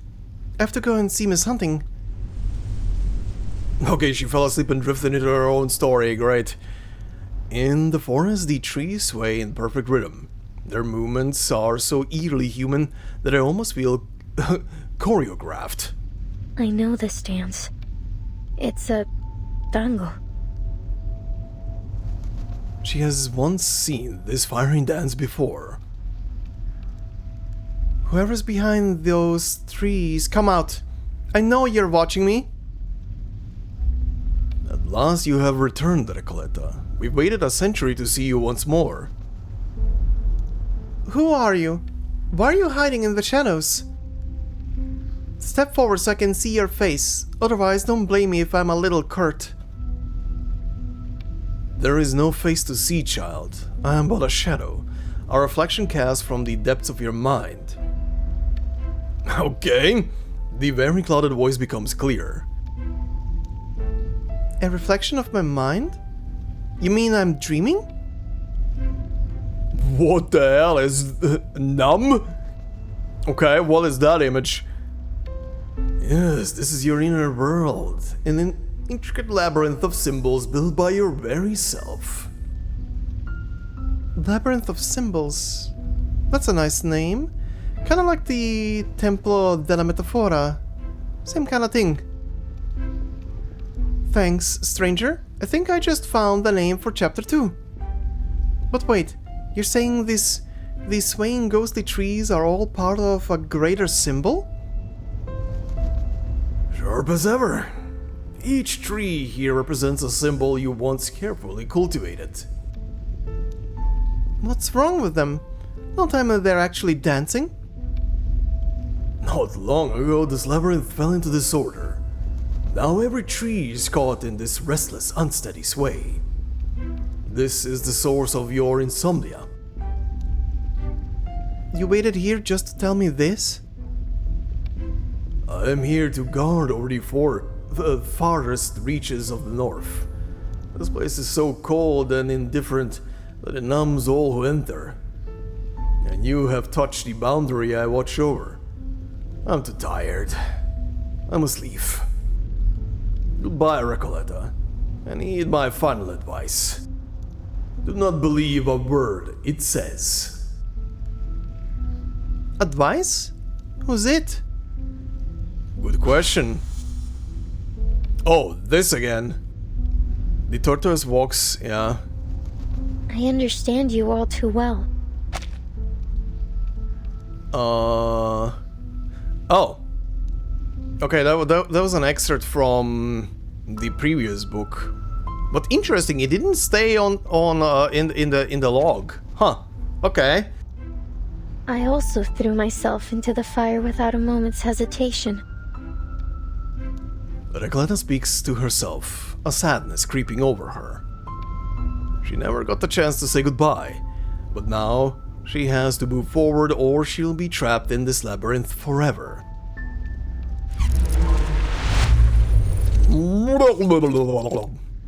Forest East Labyrinth. Whoever's hiding behind those rocks, come out! The tortoise of the north has already told me the truth. Now tell me, what do you represent? That's funny. They're using one of the upgrade materials as an icon. That's for the Psytubes. That's funny. That's very funny. Enlighten, huh? Ah, you finally arrived, child. For an entire century, the East has remained untouched. What is it you have faced out there? Oh, the old voice. The old voice is steady, rich with quiet power. That has nothing to do with you. Okay, old voice, huh? Oh, my dear, it has everything to do with me. With us. You write and rewrite your rewrites. But it's never quite right, is it? You've descended into an endless cycle of revisions. Remember this, child. The words you cut away never truly disappear. They become a part of you, flowing through your hand and onto the pages of your next book. Great stories are born from relentless revision. That is the fate of a writer. But readers will never see the parts I erase. They only exist in my mind, torture me alone. What's the point of it all? But that doesn't diminish the value of every phrase, every word, every syllable, whether or not they serve the plot. Then tell me, why must they be erased? Isn't it because I put too much into the individual sentences and don't consider their connection to the story?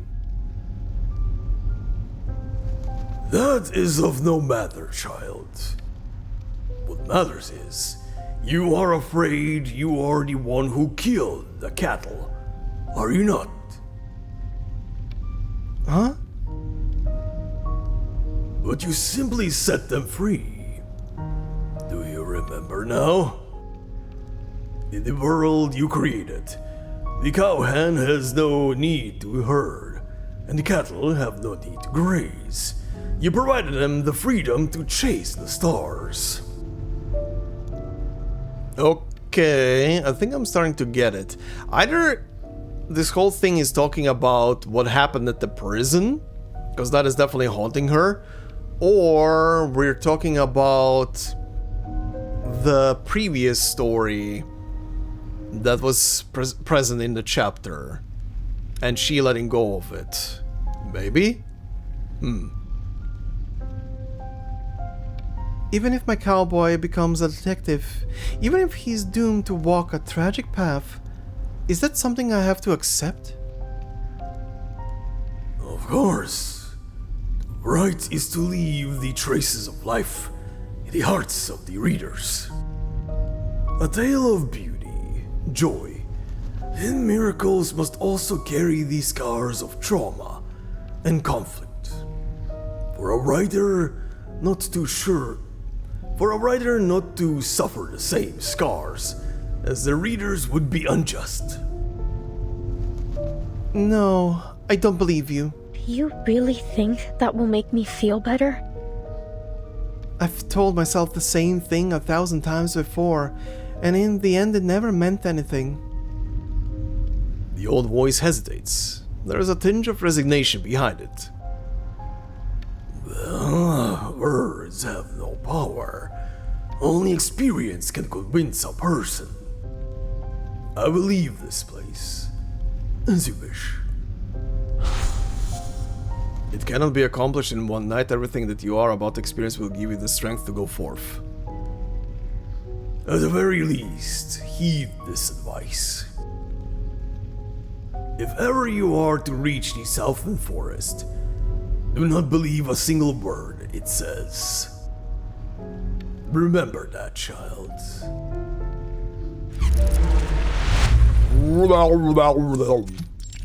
Forest West. Labyrinth. Oh god. What's got you so worn down, Ray? A bright, playful girl's voice flits through the dim forest light, as lighthearted as a fairy from a storybook. Who are you? Look around you, Ray. Isn't this forest so beautiful? We spent so many dreamy summers in this little Garden of Eden. But it's been so long since you've come to see me. The girl's voice falters, tinged with unmistakable sadness. We were friends? Oh my, that's right. How could I have forgotten you? A distant sense of nostalgia surges through her, a memory of a childhood companion she once knew so well. Yes, how could she have forgotten her? What are you doing here? Don't tell me you've forgotten, Ray. We used to sit under the trees together in summer and watch the clouds roll over the hills in the distance. You wrote a poem about it, remember? The clouds are cotton candy, and I will swallow them whole. You gave it to me. I wrote something that childish? That's kind of cute. Oh, how I've missed you, Recoleta. My best friend, my little panda cup, my green-eyed knight. Okay, that was an interesting sentence. The sheer sincerity in her voice sends a tremor through Recoleta. Also, she went from Ray to Recoleta. It's been so long. I've missed you so much. Come out from behind the fireflies, my friend. Let me see you. You've grown up, haven't you? Just like I have. You've been lost in your work for so long. I feel sad for you, but I can't help you. You've forgotten so much, Ray. So many things that were pure and beautiful. You had such a perceptive and sensitive soul. The poems you wrote for me were so delicate and eternal. Has the world of reality weighed so heavy on you? If you're tired, then let's play in the forest for a while, shall we? Just until you're ready to leave. Will you stay with me, best friend? Yes, I'd love to. Reality? Reality? That's a keyword. The jarring sensation clears Recoleta's mind. She shakes her head, her green eyes flashing with a sudden sharpness. She's like a child waking from a long dream, realizing their imaginary friend never truly existed. Stop playing games, liar. I've already met 2 of your companions. Tell me, what are you the symbol of? Oh, no, I'm not a liar. How could you say that, Ray? You're breaking my heart. You don't even remember the first time you picked up a pen, do you? All these years of waiting, only to be met by a cold-blooded executioner. If you're truly this cruel, this heartless, then I won't stay here any longer. Goodbye. Memory wears out in the wandering life, gaining only obscure colors and sharpness. Okay, yeah. Goodbye then. Is it still not showing these? Yeah, it's still not showing these in the thing. Okay, interesting. Recoleta shakes her head and as she tries to block out the sorrowful girl's voice. She clenches her teeth. It's just a symbol. She never had a friend like that. I won't believe a word. I have to find a way out. I have to escape.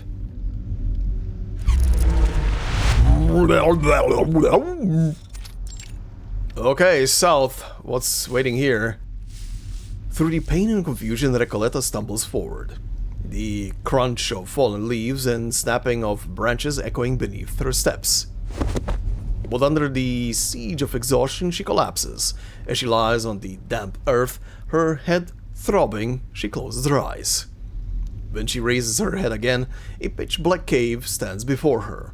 From the depths of the darkness comes a voice, warped, deranged, neither male nor female. Okay, what the shit is that thing? Sure.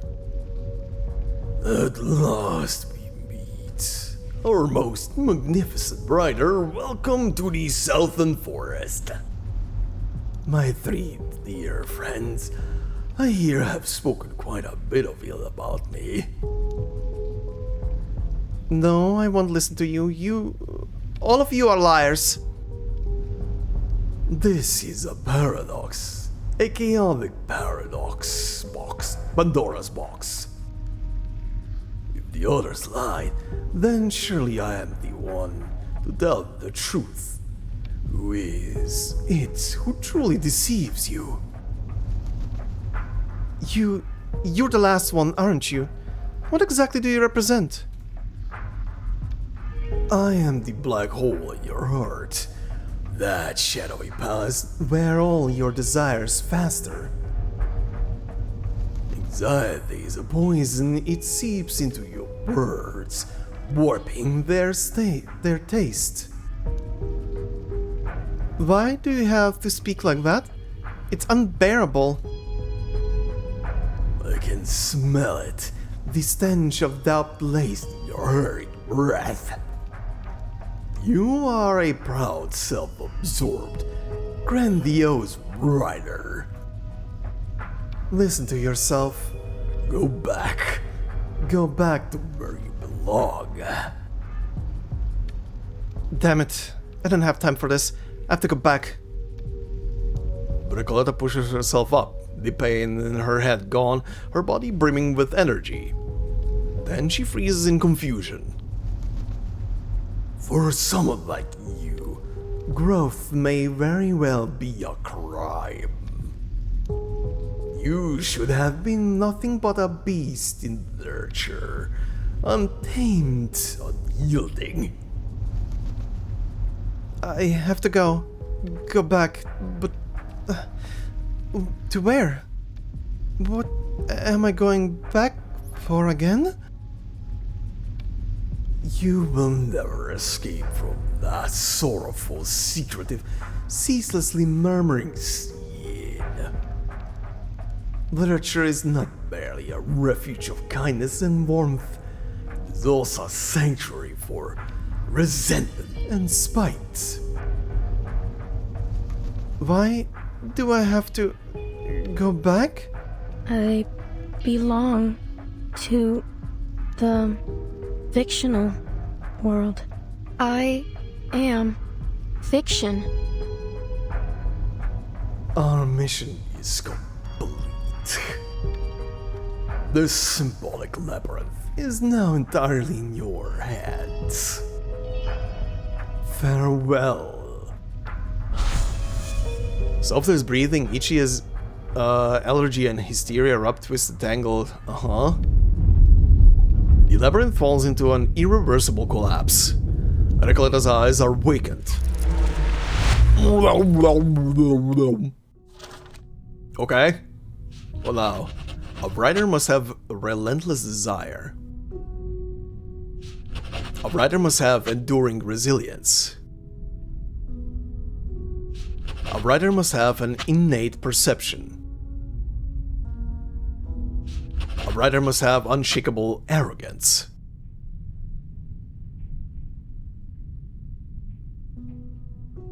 Okay. Alright, is she catching herself slowly?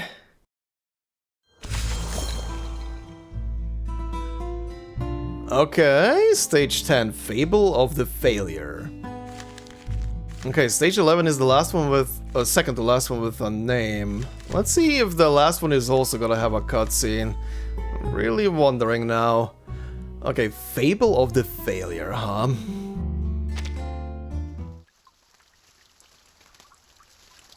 Also, every stage's picture having like a snippet of her own uniform and clothing. Publishing house director. Hunting. We've been talking for nearly an hour now. I need a conclusion. So far this year, the HA Publishing House hasn't had a single book break into the top 3 bestsellers. That's an undeniable fact. Of course, Director. I've been in close contact with several authors and have already prepared multiple commercial plans. Their new drafts will be submitted soon. I've heard these words far too many times, Hunting. The market's changing too fast, and the readers' tastes are unpredictable. I think we need to explore new directions. I firmly believe that literature is our way forward, Director. Here's the case. Here's the case. Literature was indeed once our major selling point, but now slogans like the vanguard of the literature rival and the new generation's Pedro Paramo have been overused. Listen, I need to give the investors a clear conclusion before the acquisition at the end of the year. I understand, Director. Okay, they're being bought out,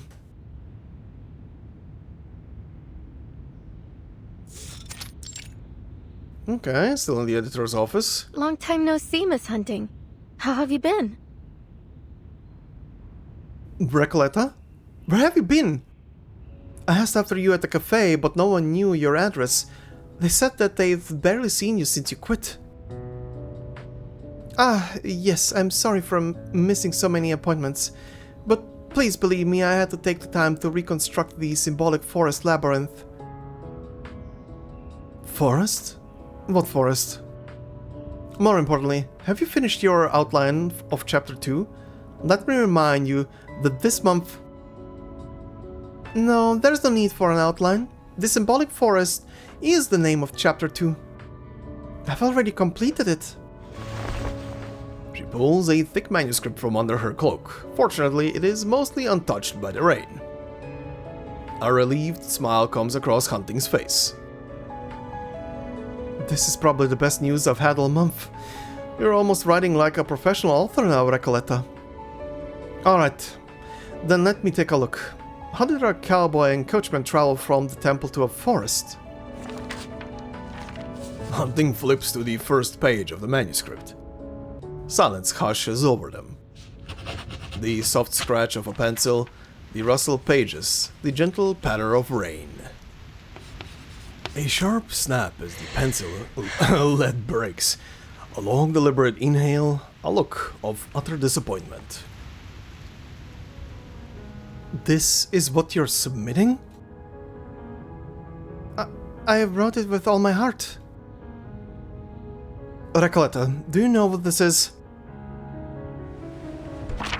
Hunting stands up, gathers the manuscript neatly together, and pushes it toward Recoleta. A scorched, lifeless forest. Desolate, empty.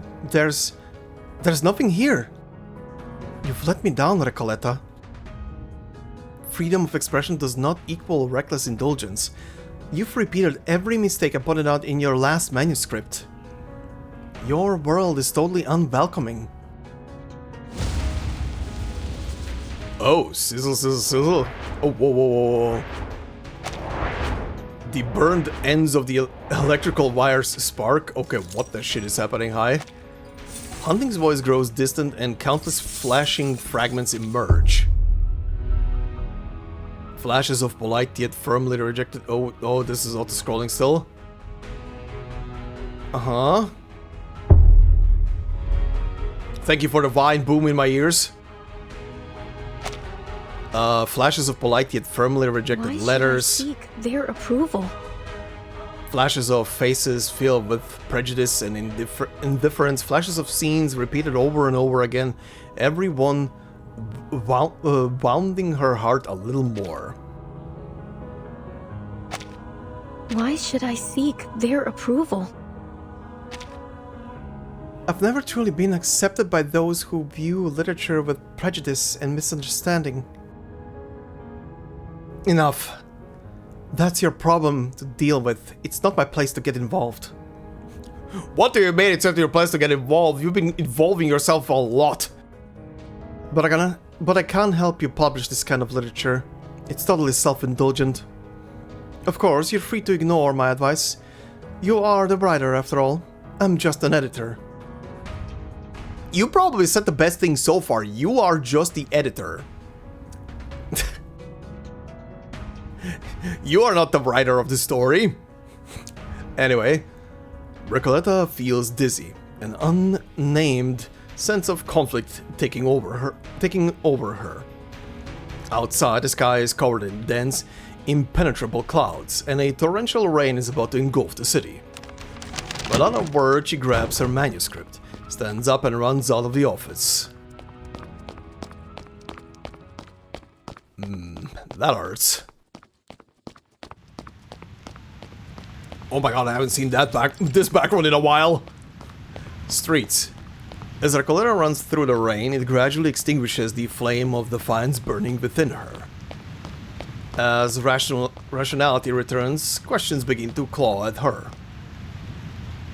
Following the flow of instinct, avoiding self-examination, that's my current state of writing. Well, of course, I know this isn't exactly professional writing, but... Recoleta wipes the rain from her forehead with her sleeve. She leans against the wall and buries her head tightly in her arms.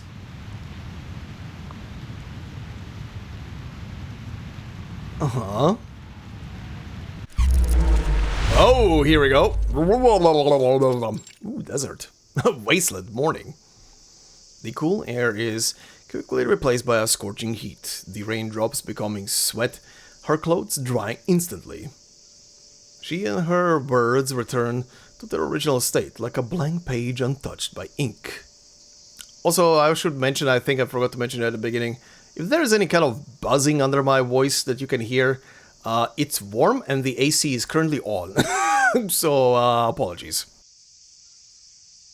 All these structures drawn under guidance, all the carefully edited embellishments, now crumbled to dust. This desert, it looks familiar. Wait, isn't this the desert by the town of Amalfitano? Yeah, I was about to say. Are you back to your original story? No, I tore this place apart. I can't possibly be back here, back in this wasteland. Who told you this place was a wasteland? To my mind, it is 10 times more remarkable than anywhere else in the world. I second Recoleta. A shadow suddenly blocks the sun. Recoleta looks up. Who are you? Are you... me? No, that's not right. What are you the symbol of? I'm not a symbol at all. I'm the gaucho rider of 1975, the legendary cowgirl of Sonora, Recoleta. Okay. Very funny. Very, very funny, I see. Uh-huh. Also, I love that they're using the portrait card for her. Okay, that's very funny. You're Recoleta. Then who am I? We exist in thousands of forms across endless pages. The faces we present to readers are limitless. After that, you chose to return to reality, didn't you? But I chose to stay here, in the realm of fiction. Good, and this whole thing started with... You tore up the rise and fall of sanity. What are you doing here? I don't have time to sit around and chat. My comrades need rescuing. I must rally our people, unite our strength to turn these ruins into a library. Because the library is the greatest metaphor of mankind. Will you stand with me and help write the next chapter of our cause? You really are me. I can't think of anyone else who would speak such nonsense. That's very funny. Okay, continue. Come on, Recoleta, get moving. Cross the silent desert, follow the Gnostic river to its source, and find a way through the cave dweller settlements. In 9 or 10 nights, the Ruinas Gloriosas will appear. And there, an important comrade awaits our rescue. Alright, but how can you prove you'll find this so-called ruin? We'll find. The gaucho rider pulls out a rusty badge. There it is. This? It's my badge of honor. There it is. There was no grand ceremony when it was awarded to me. In fact, there was no official honor from it. But still, it is an irreplaceable symbol, the undeniable proof that we will find the Ruinas Gloriosas. It's beautiful. How did you get it? What happened to you? You really aren't anything like me anymore. This is like the childhood version of yourself talking to the grown-up version. What the hell happened to you? Life. As you smoke a cigarette. Life, buddy. Ugh. Listen to your heart. There's something missing, isn't there? Blessed me, my beating heart does drum. The fervent words of visceral realism, within my chest they thump. Isn't that a poem you wrote? Well, you may have forgotten much, but none of that matters now. A new adventure lies before us, and should we fail, let us fail spectacularly. That started with let reality be torn apart. Come on, Recoleta, get moving. Recoleta takes her own hand. What a strange feeling, like curling up under a blanket in winter. She returns to that comfortable place. Optimistic, reckless, an anonymous writer chasing the literary explosion era. Failure doesn't diminish the glory of the journey. At the very least, I'll earn a badge of honor, just like hers. Yes, and my novel will be that badge. Okay, finding oneself.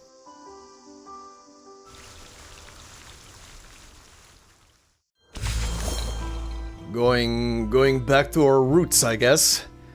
Okay, number 11. Let's see, Meaningless Acts.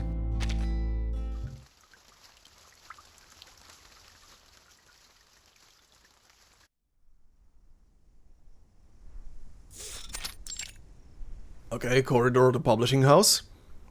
Spring has come, bringing a renewed energy with it.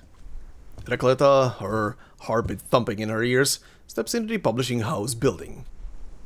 She carries no manuscript, only a letter, one barely large enough to contain a single long poem. Alright, just drop off the letter and it's all over. After taking a deep breath, she slips the envelope into the manuscript submission mailbox and turns toward the exit. Thank you, Miss Hunting. And I'm sorry. Okay. Oh, there's Hunting. Whether to thank me or apologize, you should say it in person, Recoleta. Recoleta's hand reaching toward the door handle freezes. Following the... Also, I love how the screen started to fade out and then just blink back into existence in a split second. Following the rustle of an envelope being opened, Hunting's voice echoes from behind. Miss Hunting. Recoleta watches as Hunting slowly approaches. Under the overhead lights, she can barely make out Hunting's face. Oh, they're apologizing to each other. Oh, that's sweet. Now they're confused. That's very sweet. Okay, what did you write? Do you remember the first 3 questions you asked me? I think I finally know the answers. The build-up to this answer is too long enough for the readers to nearly forget the questions. Uh-huh. That's very meta of you to say. Okay. He returns home because to him it's home. He meets the cowhand because he happens to be tending cattle. The caretakers know things the author doesn't because this is the cowboy story. He has lived for many more years than the author has. There we go. Of course, these are your characters. Your unique style shapes them, making them one of a kind. I never truly understand the purpose behind every sentence I write. They flow from my pen, word by word, driven by an irresistible, instinctive current. And I am a business hunter who works for profit, a bookseller who has abandoned her instincts. I am a clueless bystander on the riverbank. I can glimpse the vitality of the river, but I cannot question the purpose of each ripple. If I've already grasped its vitality, why should I question the purpose of each ripple? Miss Hunting, you have taught me so much, but I will never become the kind of writer you envisioned. In you, I see an old sweater I once knitted, a glorious illusion. Only now do I fully understand myself. My writing exists to follow a great era, to recreate a grand adventure. I used to fantasize that the distant tremors would once again shake my heart through your words.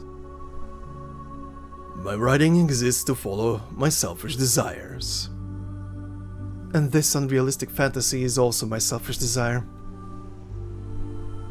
I imagine myself living like a poet, romantically, hopelessly, rebelliously, recklessly, indifferent to fame. You should imagine yourself living purely, happily, like a true poet.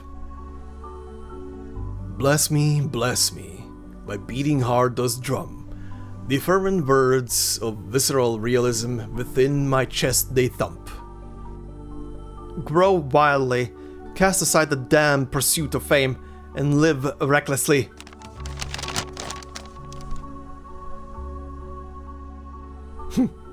Alright.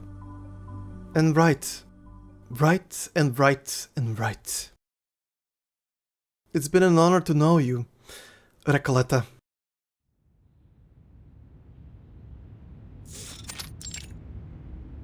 Editor's office afternoon. Okay, that's very sweet. They came to an understanding at the end. Very nice. A familiar setting, but the positions have shifted. Recoleta leans back in the editor's chair while Hunting sits upright on the other side of the desk. Is this a metaphor for seeing things from a different perspective? Of empathy? No, I just sat for too long and my back hurts. A moment of humor brings a smile to both their faces, melting the slightly icy moment between them. I realize now that I never really understood you, Miss Hunting. Nor did I really try to. Me too.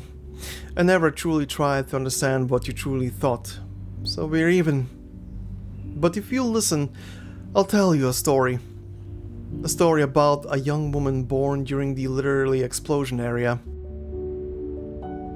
A faint tremor flickers in Hunting's eyes. Recoleta can sense the subtle change in her. After graduating from the University of La Plata's literature department, the young woman declined her professor's invitation to pursue further studies and chose to enter the publishing industry instead. In her handwritten letter, she wrote, "Professor Carlos, I want to be the Maxwell Perkins of Latin America." Why would she want to be an editor when everyone else at that time was striving to be a writer? This world has never been short on writers and poets, but these geniuses need someone to pass on their inspiration. But she did become a great editor, didn't she? Because she's you.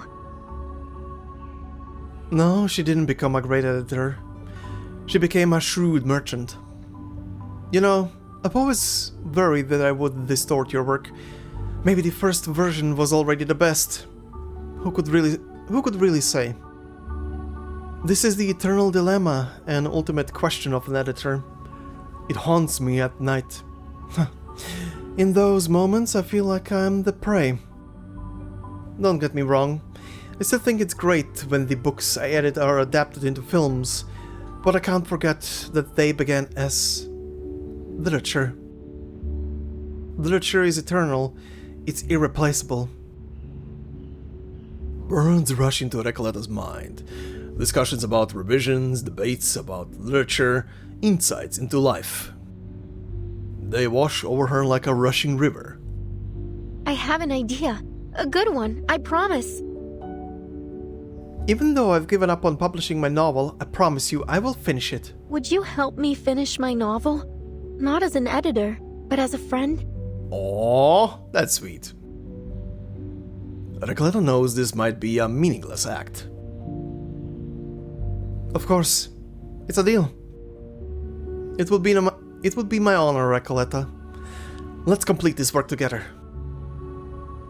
Yes, as friends, as literary companions, as people following their own desires. Hunting knows this choice comes from an unnamed courage. And she chooses to believe in literature, in fate, in acts that seem meaningless. Just like Recoleta.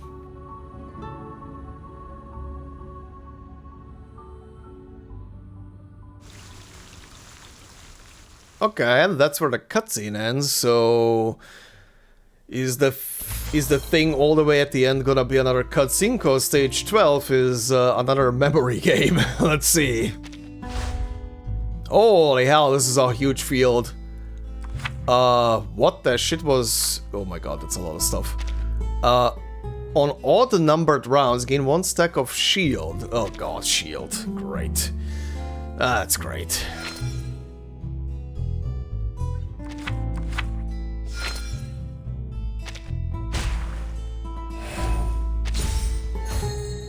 Hey, there we go. Okay. Alright, what's this? Ruinas Gloriosas. Well, this looks like a cutscene, actually. Okay. One final cutscene. Oh, back in the desert. Wasteland night. On that pitch-black night, Recoleta sees no one. Okay, she's in her outfit. Why am I back in the desert? Where did hunting go? You've drunk the poisoned wine, Recoleta. A treacherous scheme of the cave dwellers. It's the venom of the Ouroboros' fangs severing the cause and effect, leading us to the Ruinas Gloriosas. In her mind, her own voice echoes. They tried to stop us, but fortunately, they didn't know that we are one and the same. I left Directrices de Metafora. I left Directrices de Metaforas in your notebook. It will lead you to the final ending. But why? Why did you sacrifice yourself? Haven't you longed to see the victory of our great movement? Also, this sentence started with, You took the poison for me? But why? what was that?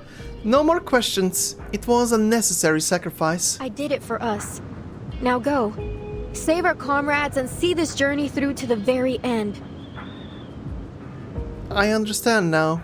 The comrade you're talking about is hunting, isn't it? I need to find the Ruinas Gloriosas and free her. Okay, Recoleta snaps back to reality, pushes herself to her feet and strides forward with determination. A forgotten river runs, its course to all untold. Cross the silent desert, follow the Gnostic river to its source. At the source of the Gnostic river, in shrouded darkness laid, within that mirror, the cave dweller hides, his ancient face displayed. So I just need to follow this river, right? Okay, we're using this image now. Gnostic river source. What a long night. Looks like I finally found the source of the Gnostic river. And now? There is no other path forward. Wait, could it be... Within that mirror, Recoleta gazes at the black surface of the water. She pictures her nose and nose shut and leaps in. Okay. Recoleta feels herself sliding downward through a cave, yet there is no sense of wetness or flowing water.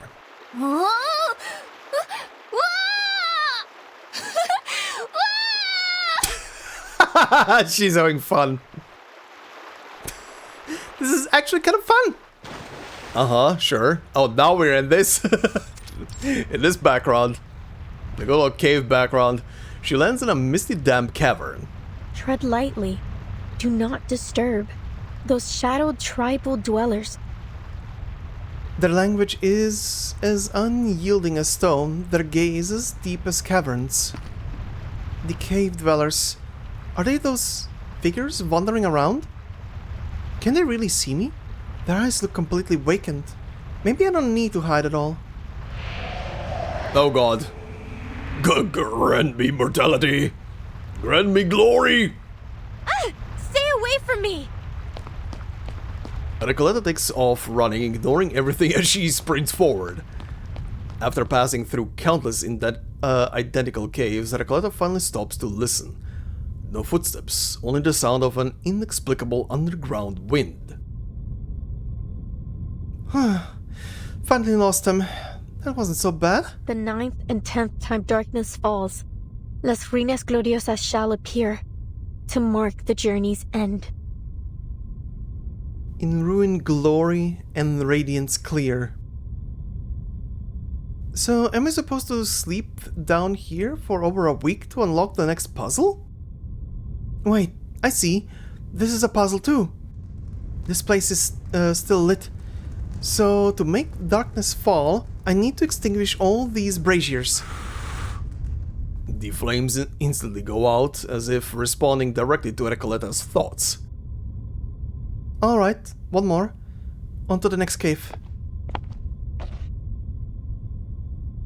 Okay. Where's this leading?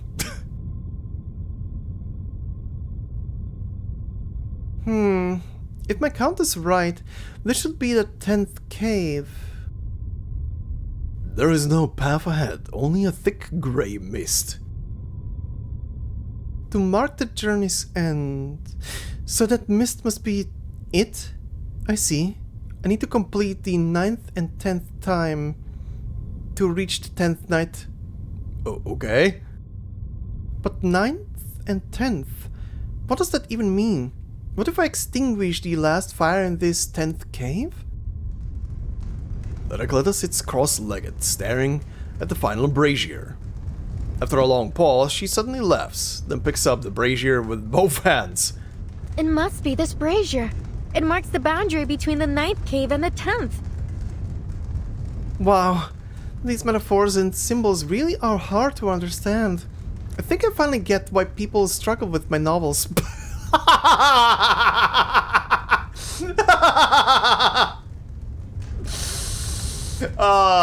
Self-reflection is always amazing.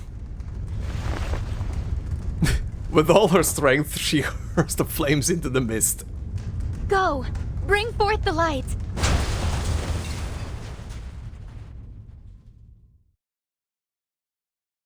Okay, what's next? Now we're using this background. The Ruinas Gloriosas, okay? The mist scatters. Ahead, 4 enormous phantoms loom. Behind them, she barely makes out a shackled figure in the darkness. Miss Hunting, are you alright? Hunting seems to be speaking, but an unseen barrier muffles her voice. I tried to stop you, but you still came. Child, why must you seek the secret of the ageless? Executioner, your cruelty has broken my heart. Amusing. I never thought you'd make it here. Countless voices echo in the ruins, mocking her powerlessness. And 4 voices rise in unison, forming a harmony. Step aside. I must rescue my comrade. Recoleta faces the phantom symbols like a knight, her pen wielded like a sword. Clearly, this battle isn't about strength. You are not the Minotaur guarding the labyrinth. You are mere obstacles, symbols created to hinder me. Las Ruinas Gloriosas. The answer's in the name, right? Symbolic chorus. Clever little writer. What blocks your path is nothing but imaginary chains. With the mere flick of your pen, you may sever them. It is unbelievably simple. Recoleta lunges forward with her sword. In the darkness, the sound of chains snapping ring out, but before long, more chains, newborn and endless, emerge from the abyss. What's going on? Recoleta slashes over and over again through the chains, but her efforts are in vain. Exhausted, she collapses to the ground.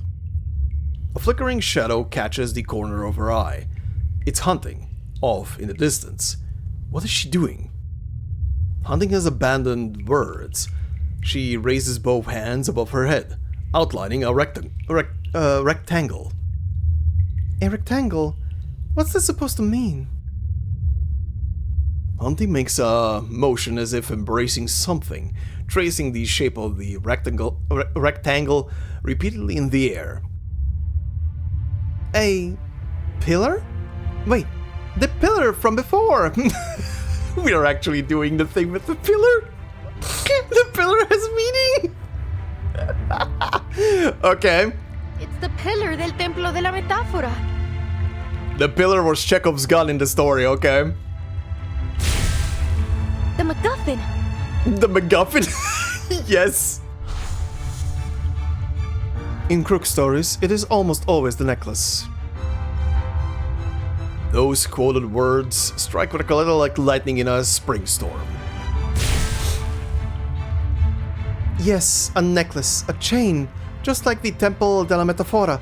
These chains are meaningless. I need to move past them and face the core of Ruinas Gloriosas head on. Countless chains bind and drag Recoleta to the ground under their weight. She covers her ears, struggling as she steps into the 4 symbols.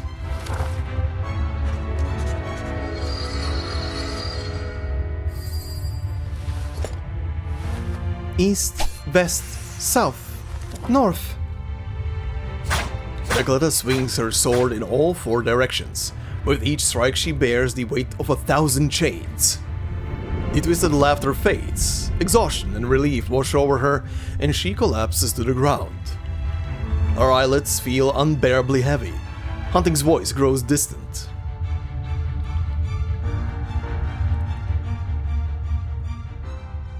Okay. Oh, now we're on the background with the plains, huh? The Pampas Plain. The cowboy gazes out the window at the prairie, the fresh green of spring filling her with an almost dreamlike sense of renewal. My head hurts a little. Maybe I slept too long. Those adventures seem hazy now. It's alright. You've already written our adventures into a novel. We escaped the Templo de Metafora, wandered for ages in the symbolic forest, and in the end you saved me in the Ruinas Gloriosas. The cowboy feels as if she's in a dream, but she knows the coachman is right. Those images slowly resurface in her mind. Alright. And my novel? Is it finished? Have you forgotten? We wrote an eternal masterpiece and even won a significant literary award. Where are we going? We're heading home. Back to Buenos Aires. Back to the HA publishing house for a grand award ceremony. And then our story will come to an end. The cowboy chuckles softly. She waves at the tall figure before her. Oh, another CG. Very interesting.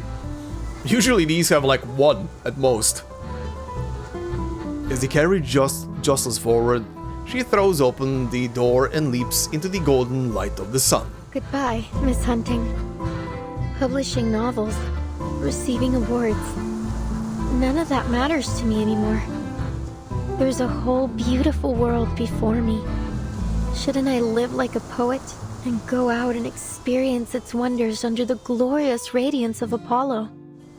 Shouldn't I run free, feeling the grass and earth between my toes?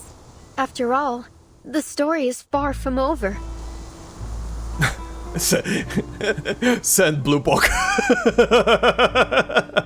Anyway, behind her, the coachman, Hunting, watches.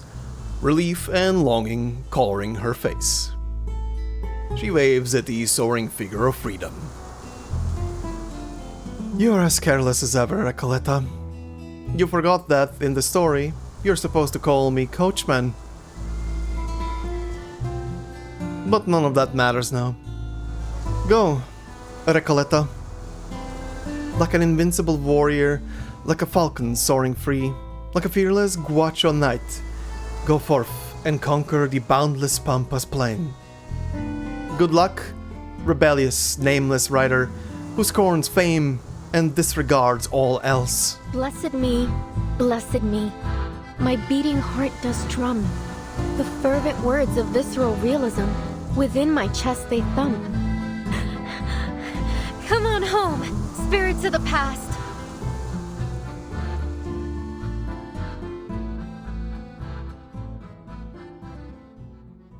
And we finish here, right? Oh, no, never mind. There's still something. Back at the director's office. The seasons cycle once more, and a new winter arrives. Hunting sits at her desk, warming her hands with a cup of coffee as she flips through a manuscript. You need to dissect the salesman psychology more deeply. Everything else is fine. If we're lucky, it might be published before spring. Hmm? In the past, you'd have said, no one cares about the retired salesman's story. True, but things have changed. Just like Gregor Samsa in the Metamorphosis, Jesus. You just need to write as well as Kafka, Tommy. Sure. May I ask, what made you leave such a high-paying job to start your own publishing house? That's a secret. A secret which has a little something to do with you. Oh. Oh, you mean my novel moved you that much? A knock at the door interrupts the writer. I'm sorry. I'm sorry to intrude, Director. We received a package. An anonymous novel addressed to you. Let me take a look. The employee unwraps the package and gently places a thin booklet on the desk. Ruinas Gloriosas y Directrices de Metaforas by Recoleta. That's a... This book is dedicated to Maria Hunting, an editor, a teacher, a friend, and a brave and honest person. Aww. That is so sweet. She dedicated a book to her. Oh, she's crying. Oh no. Oh, Miss Hunting, are you all right?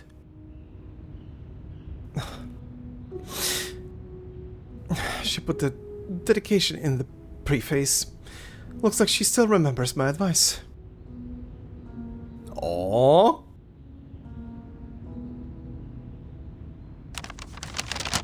Oh, there's more. Uh-huh. Dedicated to the writers of history, those remarkable distant stars. Dedicated to the editors of history, the unsung geniuses who capture brilliance. Dedicated to you who are watching now, the wonderful players, viewers, and readers. Yes, break the fourth wall.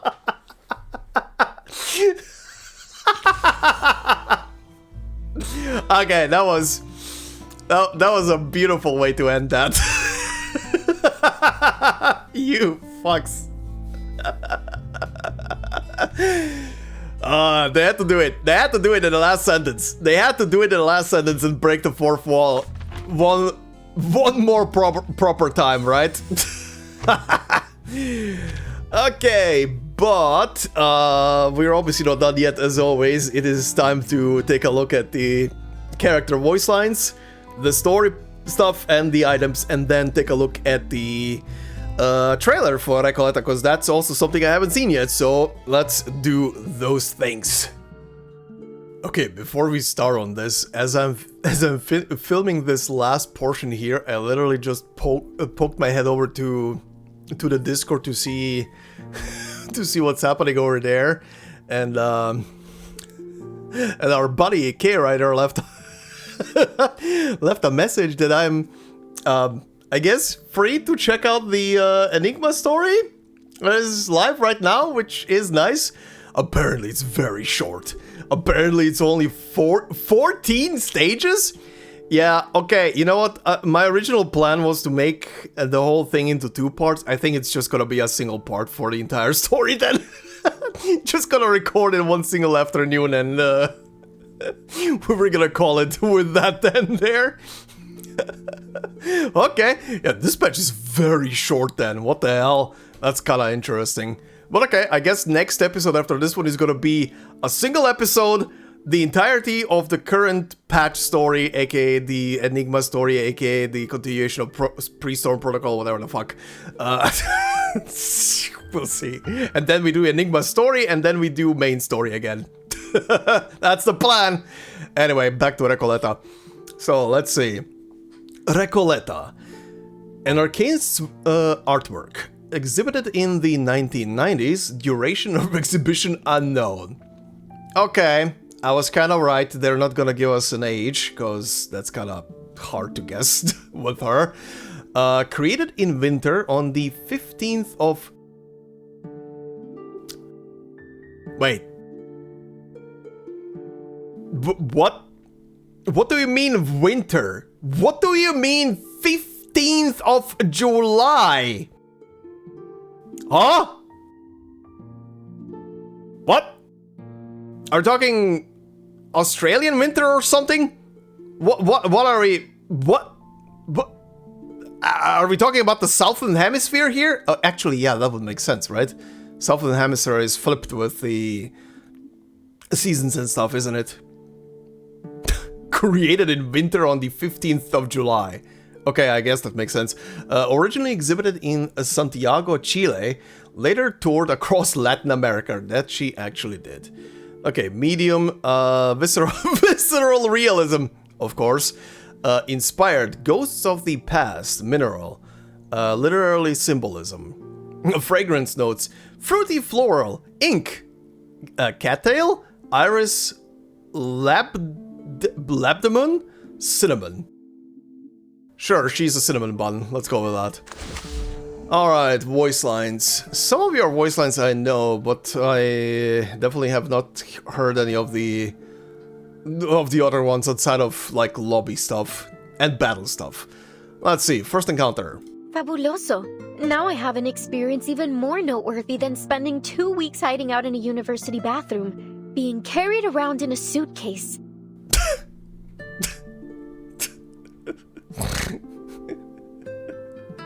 Only Recoleta. Anyway, suitcase climate. Like ghosts, rain has always lingered over this land. Oh, I mean, it's featured in so many works. It's raining on Santiago. It rained in Mocando for 4 years, 11 months, and 2 days. Lima's winters are trapped in a misty drizzle. They all have a melancholy loneliness to them. Also, I just wanna... Oh no, I need to re-download the entire Japanese pack, right, because of one of the updates. Right. I wanted to just hear for a split second how she sounds in Japanese, but whatever. To the future. When I was in Mexico City, I met a poet at a Gandhi bookstore who said we should leave the cafe and wander the world.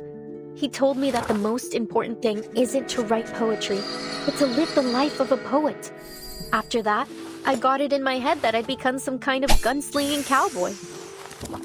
Ah, okay. I see. Idle.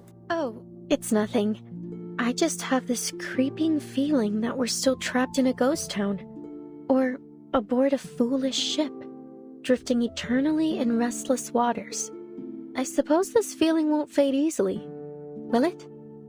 You don't want to be on a ship with Vertin. Trust me, you don't want to be on a ship with Vertin. Anyway, greetings. Vertin abrió la puerta de golpe. Llevaba una expresión que sugería que se había desconectado de la realidad en la que estábamos. Oh, hey there. Is there something you need? Sure. Translations? Morning. Buenos dias. For me, morning is the least suitable time for writing. But it's perfect for a cup of coffee, a nice chat, or a board game session. So, why don't we get to work after lunch? Sounds like a plan. Bond morning. I've been collecting feedback for my new novel, Ruinas Gloriosas y Directrices de Metáforas. Oh. Marcus gave some very detailed critique. But after sleeping on it, I've decided not to change a single word. Oh, okay. Okay, she referenced the thing from the story, huh? That she sends to hunting. Okay. Funny. Also, of course she and Marcus are gonna be buddy-buddy. Night. This is a night made up of hunger, tipsiness, and a poem describing the amber eyes of a jackal amid the endless horizon of the Sonoran Desert. Sure, it's enough to get you energized, but it doesn't mean all that much in the end. Okay. Bond night. On an evening as simple, yet complex as this, it's only natural for the bonds between our feelings and reality to become messy. There's no shame in admitting the loneliness in our hearts. It's not a bad thing. Are you coming on to Vertin? What is happening? Do we even need more Yuri in this game? Anyway, hat and hair. I've always seen this hat that I bought in Mexico City as a symbol of the traveler. Actually, it's not so different from yours or the Paracasolity researchers. We can swap if you like. Actually, that would be very funny. That would be very funny. Recoleta with Vertin's top hat and Vertin with this. With this one, that would be very funny. Sleeves and hands. Yep. My new notebook's identical to the last one. And I'll write my heart and soul into it, just as I did before. But something still feels different. Maybe it just needs some time to adapt. Or maybe I do. Yeah, getting used to new stuff is definitely something that always takes time. Clothing and torso. Oh, I'm stronger than you think. I've waitressed at busy restaurants, picked grapes in vineyards, and even woven yarn in a textile factory. Tienes que mantenerte viva si quieres seguir escribiendo poesía, mi amiga. Okay. Whatever that meant. Hobby. Look, a grenade just exploded right before your eyes. What? Now, how would you describe the condition and course of all its fragments in that moment? Death. This is what I've been researching these days. How to shatter everyone and everything in a single chapter and send them all moving in different directions. You have weird hobbies. Praise.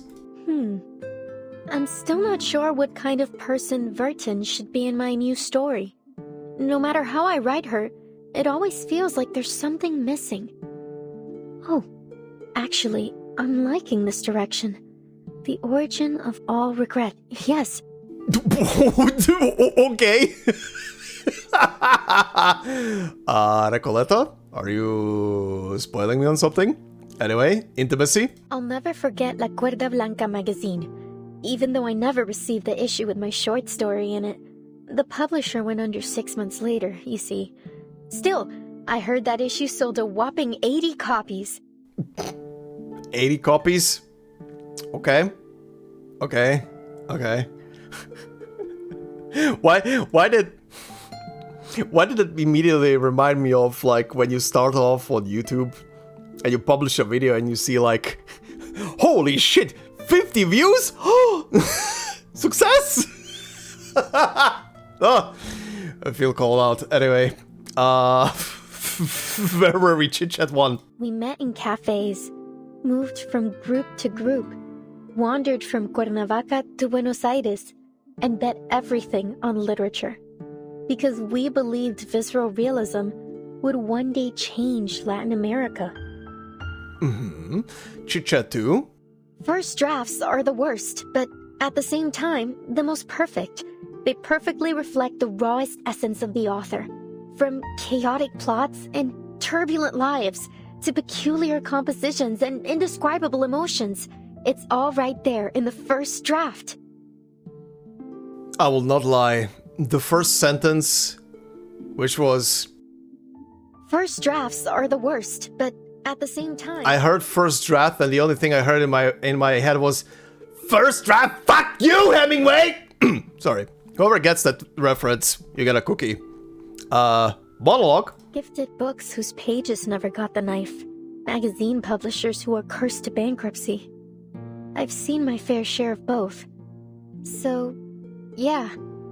I'm glad you cut open The Rise and Fall of Sanity and actually read it. Okay. Deployment. Bravo! A gloriously silly and thrilling act of improvisation. Sure. I Pre-battle. have all the essentials for writing poetry. You, me, and our opponent. Select incantation. En todos los momentos. Más allá del concepto mundano del tiempo. 3-star incantation. Los enredos de la vida. Ultimate. El camino a Tlón. Cast skill 1. Cosmología, filosofía clásica. El fundamento del mundo. Oh, she has two cast arcane skill 1, cast arcane skill 1. Okay, she has 2 separate lines. Idealismo. Vuelos de fantasía. Patrones ocultos. Okay, and skill 2. Nuestro adversario es el tiempo. Also skill 2. Nuestro aliado es la verdad. Cast ultimate. En la acumulación de laberintos. Suéltalo todo una vez más. Yes. Attack 1. Hey, don't interrupt me. Attacked, sorry. Not a fan of my work, I take it? Sure. Battle victory. I haven't had a eureka moment like this in a while. The poem I just wrote is amazing. Huh? Wait. You weren't listening, were you? Then, let's do this again. Holy shit, I forgot how long her battle victory lines are. Insight. When all the timelines and storylines converge, we'll have to leave everything behind and move forward once again. I'm just glad that this time you'll be here with me, mi amiga. Why did you have to mention timelines? Bottom of insight. The kind of person I aspire to become. An embodiment of the dream to wander. A foolishly brave protagonist. Must also be a knight who fights for literature, don't you think? Sure. She has some very interesting lines to say, I guess. Alright, let's see the 3 items. First one, the Wanderer's Companion. That's a little book, yeah. Invaluable, a notebook and a quill pen. The golden duo of wandering writers. The interviewee stated, people praise the books born from printing presses, yet they forget that the greatest words were first written upon this vast expanse of hastily scribbled ink. Given the structured nature of magazine publishing, we remain neutral of this claim. True, okay. Second item, Milagro Incomprehensible. Incomprehensible, Jesus Christ, I cannot word anymore. Also, all 3 items are actually invaluable, okay. A cloak embroidered with a Spanish poem about time, ashes, gravestones, flowers, eternity, death, and miracles. Per the interviewee's strong request, all imagery has been preserved. Out of curiosity, we asked about the origins of the garment and poem. It was simply a miracle, an incomprehensible, fleeting miracle that happened in the cycles of everyday life. Clearly, expecting a straightforward answer from a writer was wishful thinking. Alright. Final item, Heart of Visceral Realism. Okay, so that's the medal. Invaluable, of course. A uniquely designed and slightly rusted medal. Its conferred value and significance now difficult to decipher. A literary symbol of chivalry granted to those who have secretly and fervently safeguarded their lost homeland over the years. The inscription was written personally by the interviewee. Makes sense, I guess. Alright, moving on to the story. Part 1. Visceral Realism, Glory in Failure. In 1975, as the Gandhi bookstore in Mexico City, three unknown young poets found the visceral realism poetry movement. They disrupted formal poetry readings, took part in youth resistance, and declared, "The important thing is not to write poetry, but to live as a poet." Misunderstood, lonely, poor, and failed, thus was born a poet's glory. Yeah, that is pretty much what all poets are kind of depicted as, right? Every post-war Latin American youth was swept into the movement. They were lost idealists, convinced that their struggle could transform this land, could change the world. But their generation's ideals quickly collapsed. In the end, the poet left for Europe, exiled and disillusioned. The legend of resistance continues in the poet's novels. He wrote about his past wanderings, about his lifelong journey across Latin America, about the unfinished quests of poets and the ideals shattered by the violence of reality, the absurd, brave, glorious, and failed poets. Yeah. Okay, part 2, Flood of Fiction. Let me tell you how a story should be written. Sure, stories should be written in 3s, and if possible, in 10s. Okay. The Rise and Fall of Sanity. A tale set in a desert town revolving around the ancient tradition known as the Die of Babylon, yeah? There's no way to write the ending. Something's off. What could possibly be missing from this story? Ruinas Gloriosas, a trilogy belonging to 2 protagonists, an epic journey beginning with their return home. Through countless revisions, nearly every part of their adventure has multiple versions. In the end, they all become part of his work. The manuscript is complete, but for certain reasons, it was never submitted or published. The final days of Chacmol? Amidst the Mexican muralist movement, a young muralist unexpectedly uncovers a secret hidden within his friend's work. It's on hold. I need to return to Mexico City to stand once more before those great murals. Only then will I know how to finish it. Okay, I'm not sure what this last part is about. Is this a real thing? Actually, let me look it up. Oh, it is a thing. Chacmul, but written as a single word. A Chacmul, also spelled as Chuck-Mul or Chacmul, is a form of pre-Columbian Mesoamerican sculpture depicting a reclining figure with its head facing 90 degrees from the front, supporting itself on its elbows and supporting a bowl or a disc upon its stomach. These figures possibly symbolized slain warriors carrying offerings to the gods. The bowl upon the chest was used to hold sacrificial offerings, including pulque? Okay, I'm not sure. Tamales, tortillas, tobacco, turkeys, feathers, and incense. In Aztec examples, the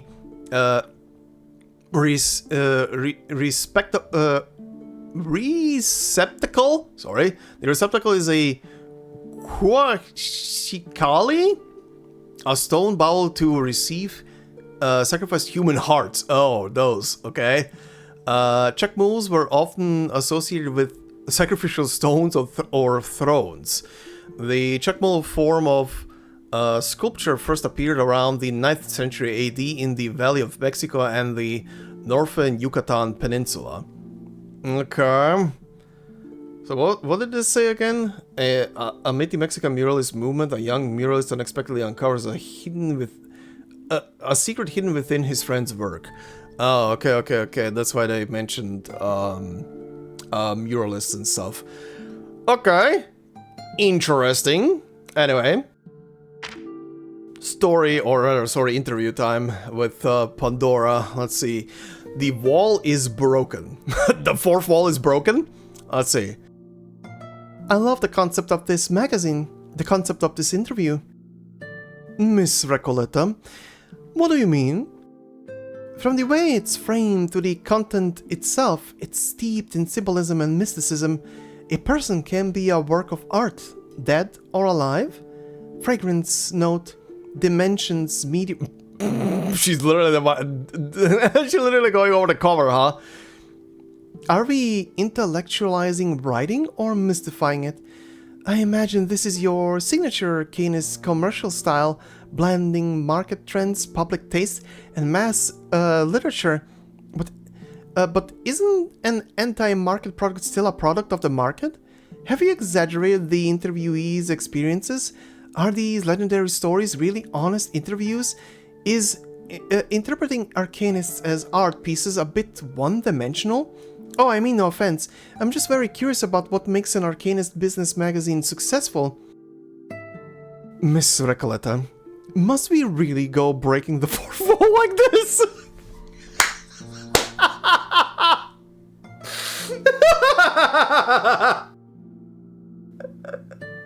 This is twice.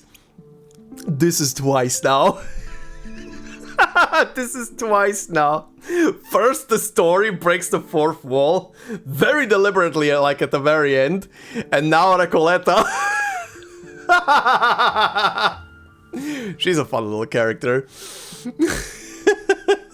She's a fun little character. Okay, before... fuck's sake. This goober. Only a story writer can do this, right? Anyway, before we wrap this up, let's see the trailer. Let's see the trailer for Recoleta. Oh wow. Okay, so I literally just remembered by scrolling back through the thing. I remembered that I never actually watched the Aleph character trailer.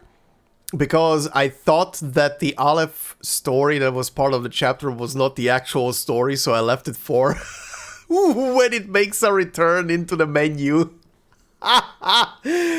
Okay. Well, let's do the man some due diligence. We're gonna watch the Aleph trailer first, because I did not see it. And then we're gonna watch the Recoleta trailer. Okay, first Aleph. Let's go.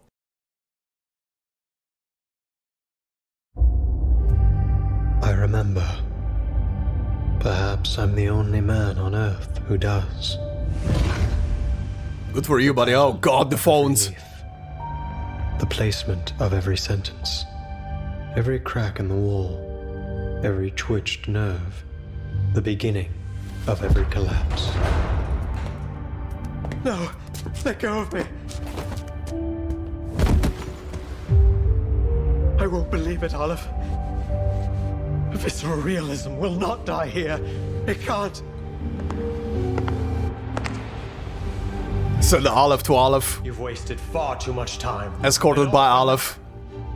I will prove that this prison is the only path to transcendentality. Memories endlessly flood my mind like an infinite garbage heap. Our efforts to reach transcendentality have come back to bite us. Aleph. Finally, I've reached one end of the thread that runs through this labyrinth. Unassailable. Oh boy. Indisciplinable. Only literature can pave the way to transcendentality. The power of discipline has long flowed through people's veins. It is inescapable. The key to ultimate governance lies in this prison built by my... This guy is such a character. Transcendentality has never been so close. No what? Oh my god, stop speaking in my left and right ear.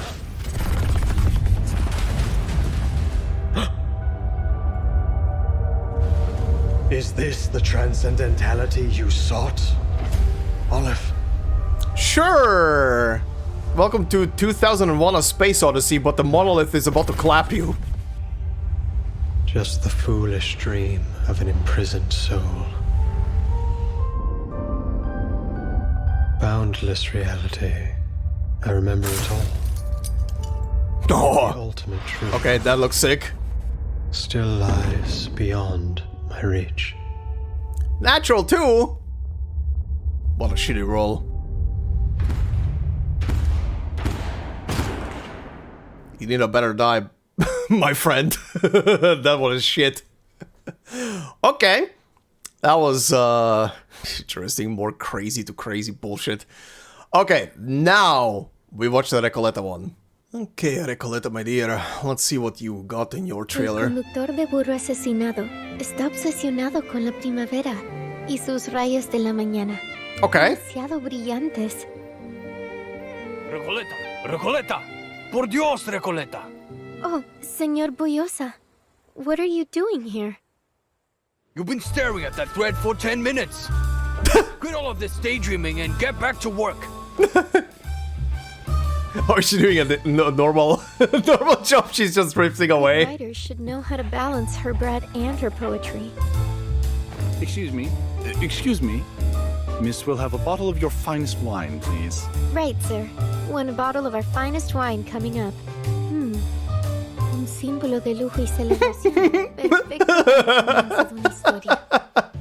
The key to truly spontaneous writing is trusting your gut, just as it is with arcane skills. Just clear your mind and let the creative power flow. Follow your instincts and strike. Oh, perdón. My arcane skill is a bit off today. Huh. You're working harder than usual. Las palabras rotas y la aleatoriedad del destino están soplando en el viento. Great. Now we have to wash these again. Yep. Another rejection from yet another publisher. No one ever appreciates the story of my little town. Oh, that's the image from the story. But that will change. All I need to do is keep writing.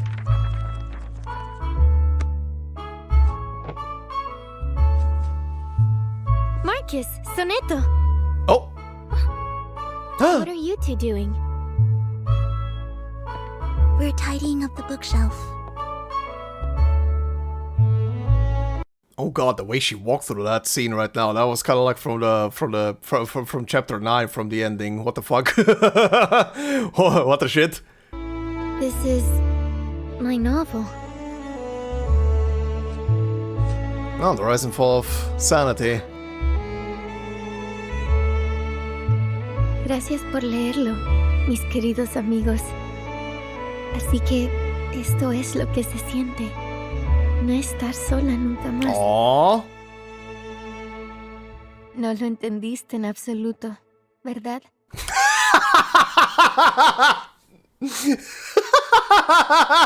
Come on, you can't be like that. You can't be like, thank you for reading my story. You didn't understand it, did you? just be glad they read it. Oh, of course. Also, of course, those two bookworms are gonna read Recoleta's books. Of course, those two will. Okay, that was kind of funny. That was kind of very funny. All right, but with that, we are gonna wrap up this episode. This was a very fun kind of character story from perspective. I mean, the whole spiel about writing so many references.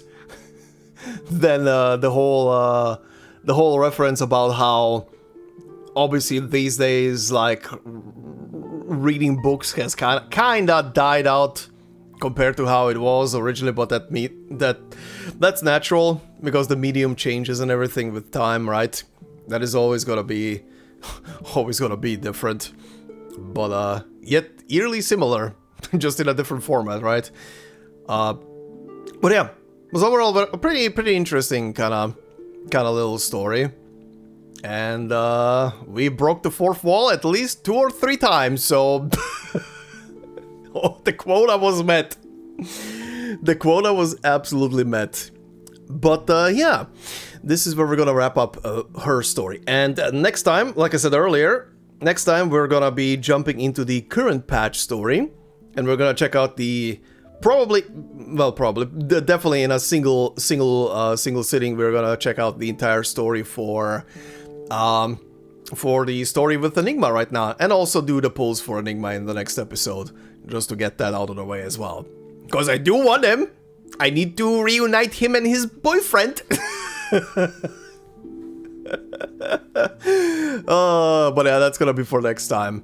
And I do wonder how long the episode is gonna turn out to be, but then again, I am very well known for putting out like 5 or 6 hour long shit on the channel, so that's not gonna be anything new. Just the difference is gonna be editing a reverse episode is always gonna be easier than anything else. That's my saving grace of making these episodes pretty long. Pretty long. Oh, good god. But yeah, anyway, next time we check out that story. After that, we check the Enigma story, and after the Enigma story, we squeeze in chapter 11 before the collab happens. It's gonna be enough time, and we have a plan for at least 5 episodes going forward. But until the next episode, thank you guys very much for watching. Hope you enjoyed this little intermission one. If you did so, please consider leaving a like. It would help a lot. If you're new to the channel, consider subscribing. And if you want to support me more directly, memberships are open on the channel. Like I always say, no video will be behind a membership. It's purely there for support. So thank you very much to all the members already doing so. Much appreciated. And I hope you all have a fantastic day wherever you are. And I will see you in the next one. Until then, bye-bye.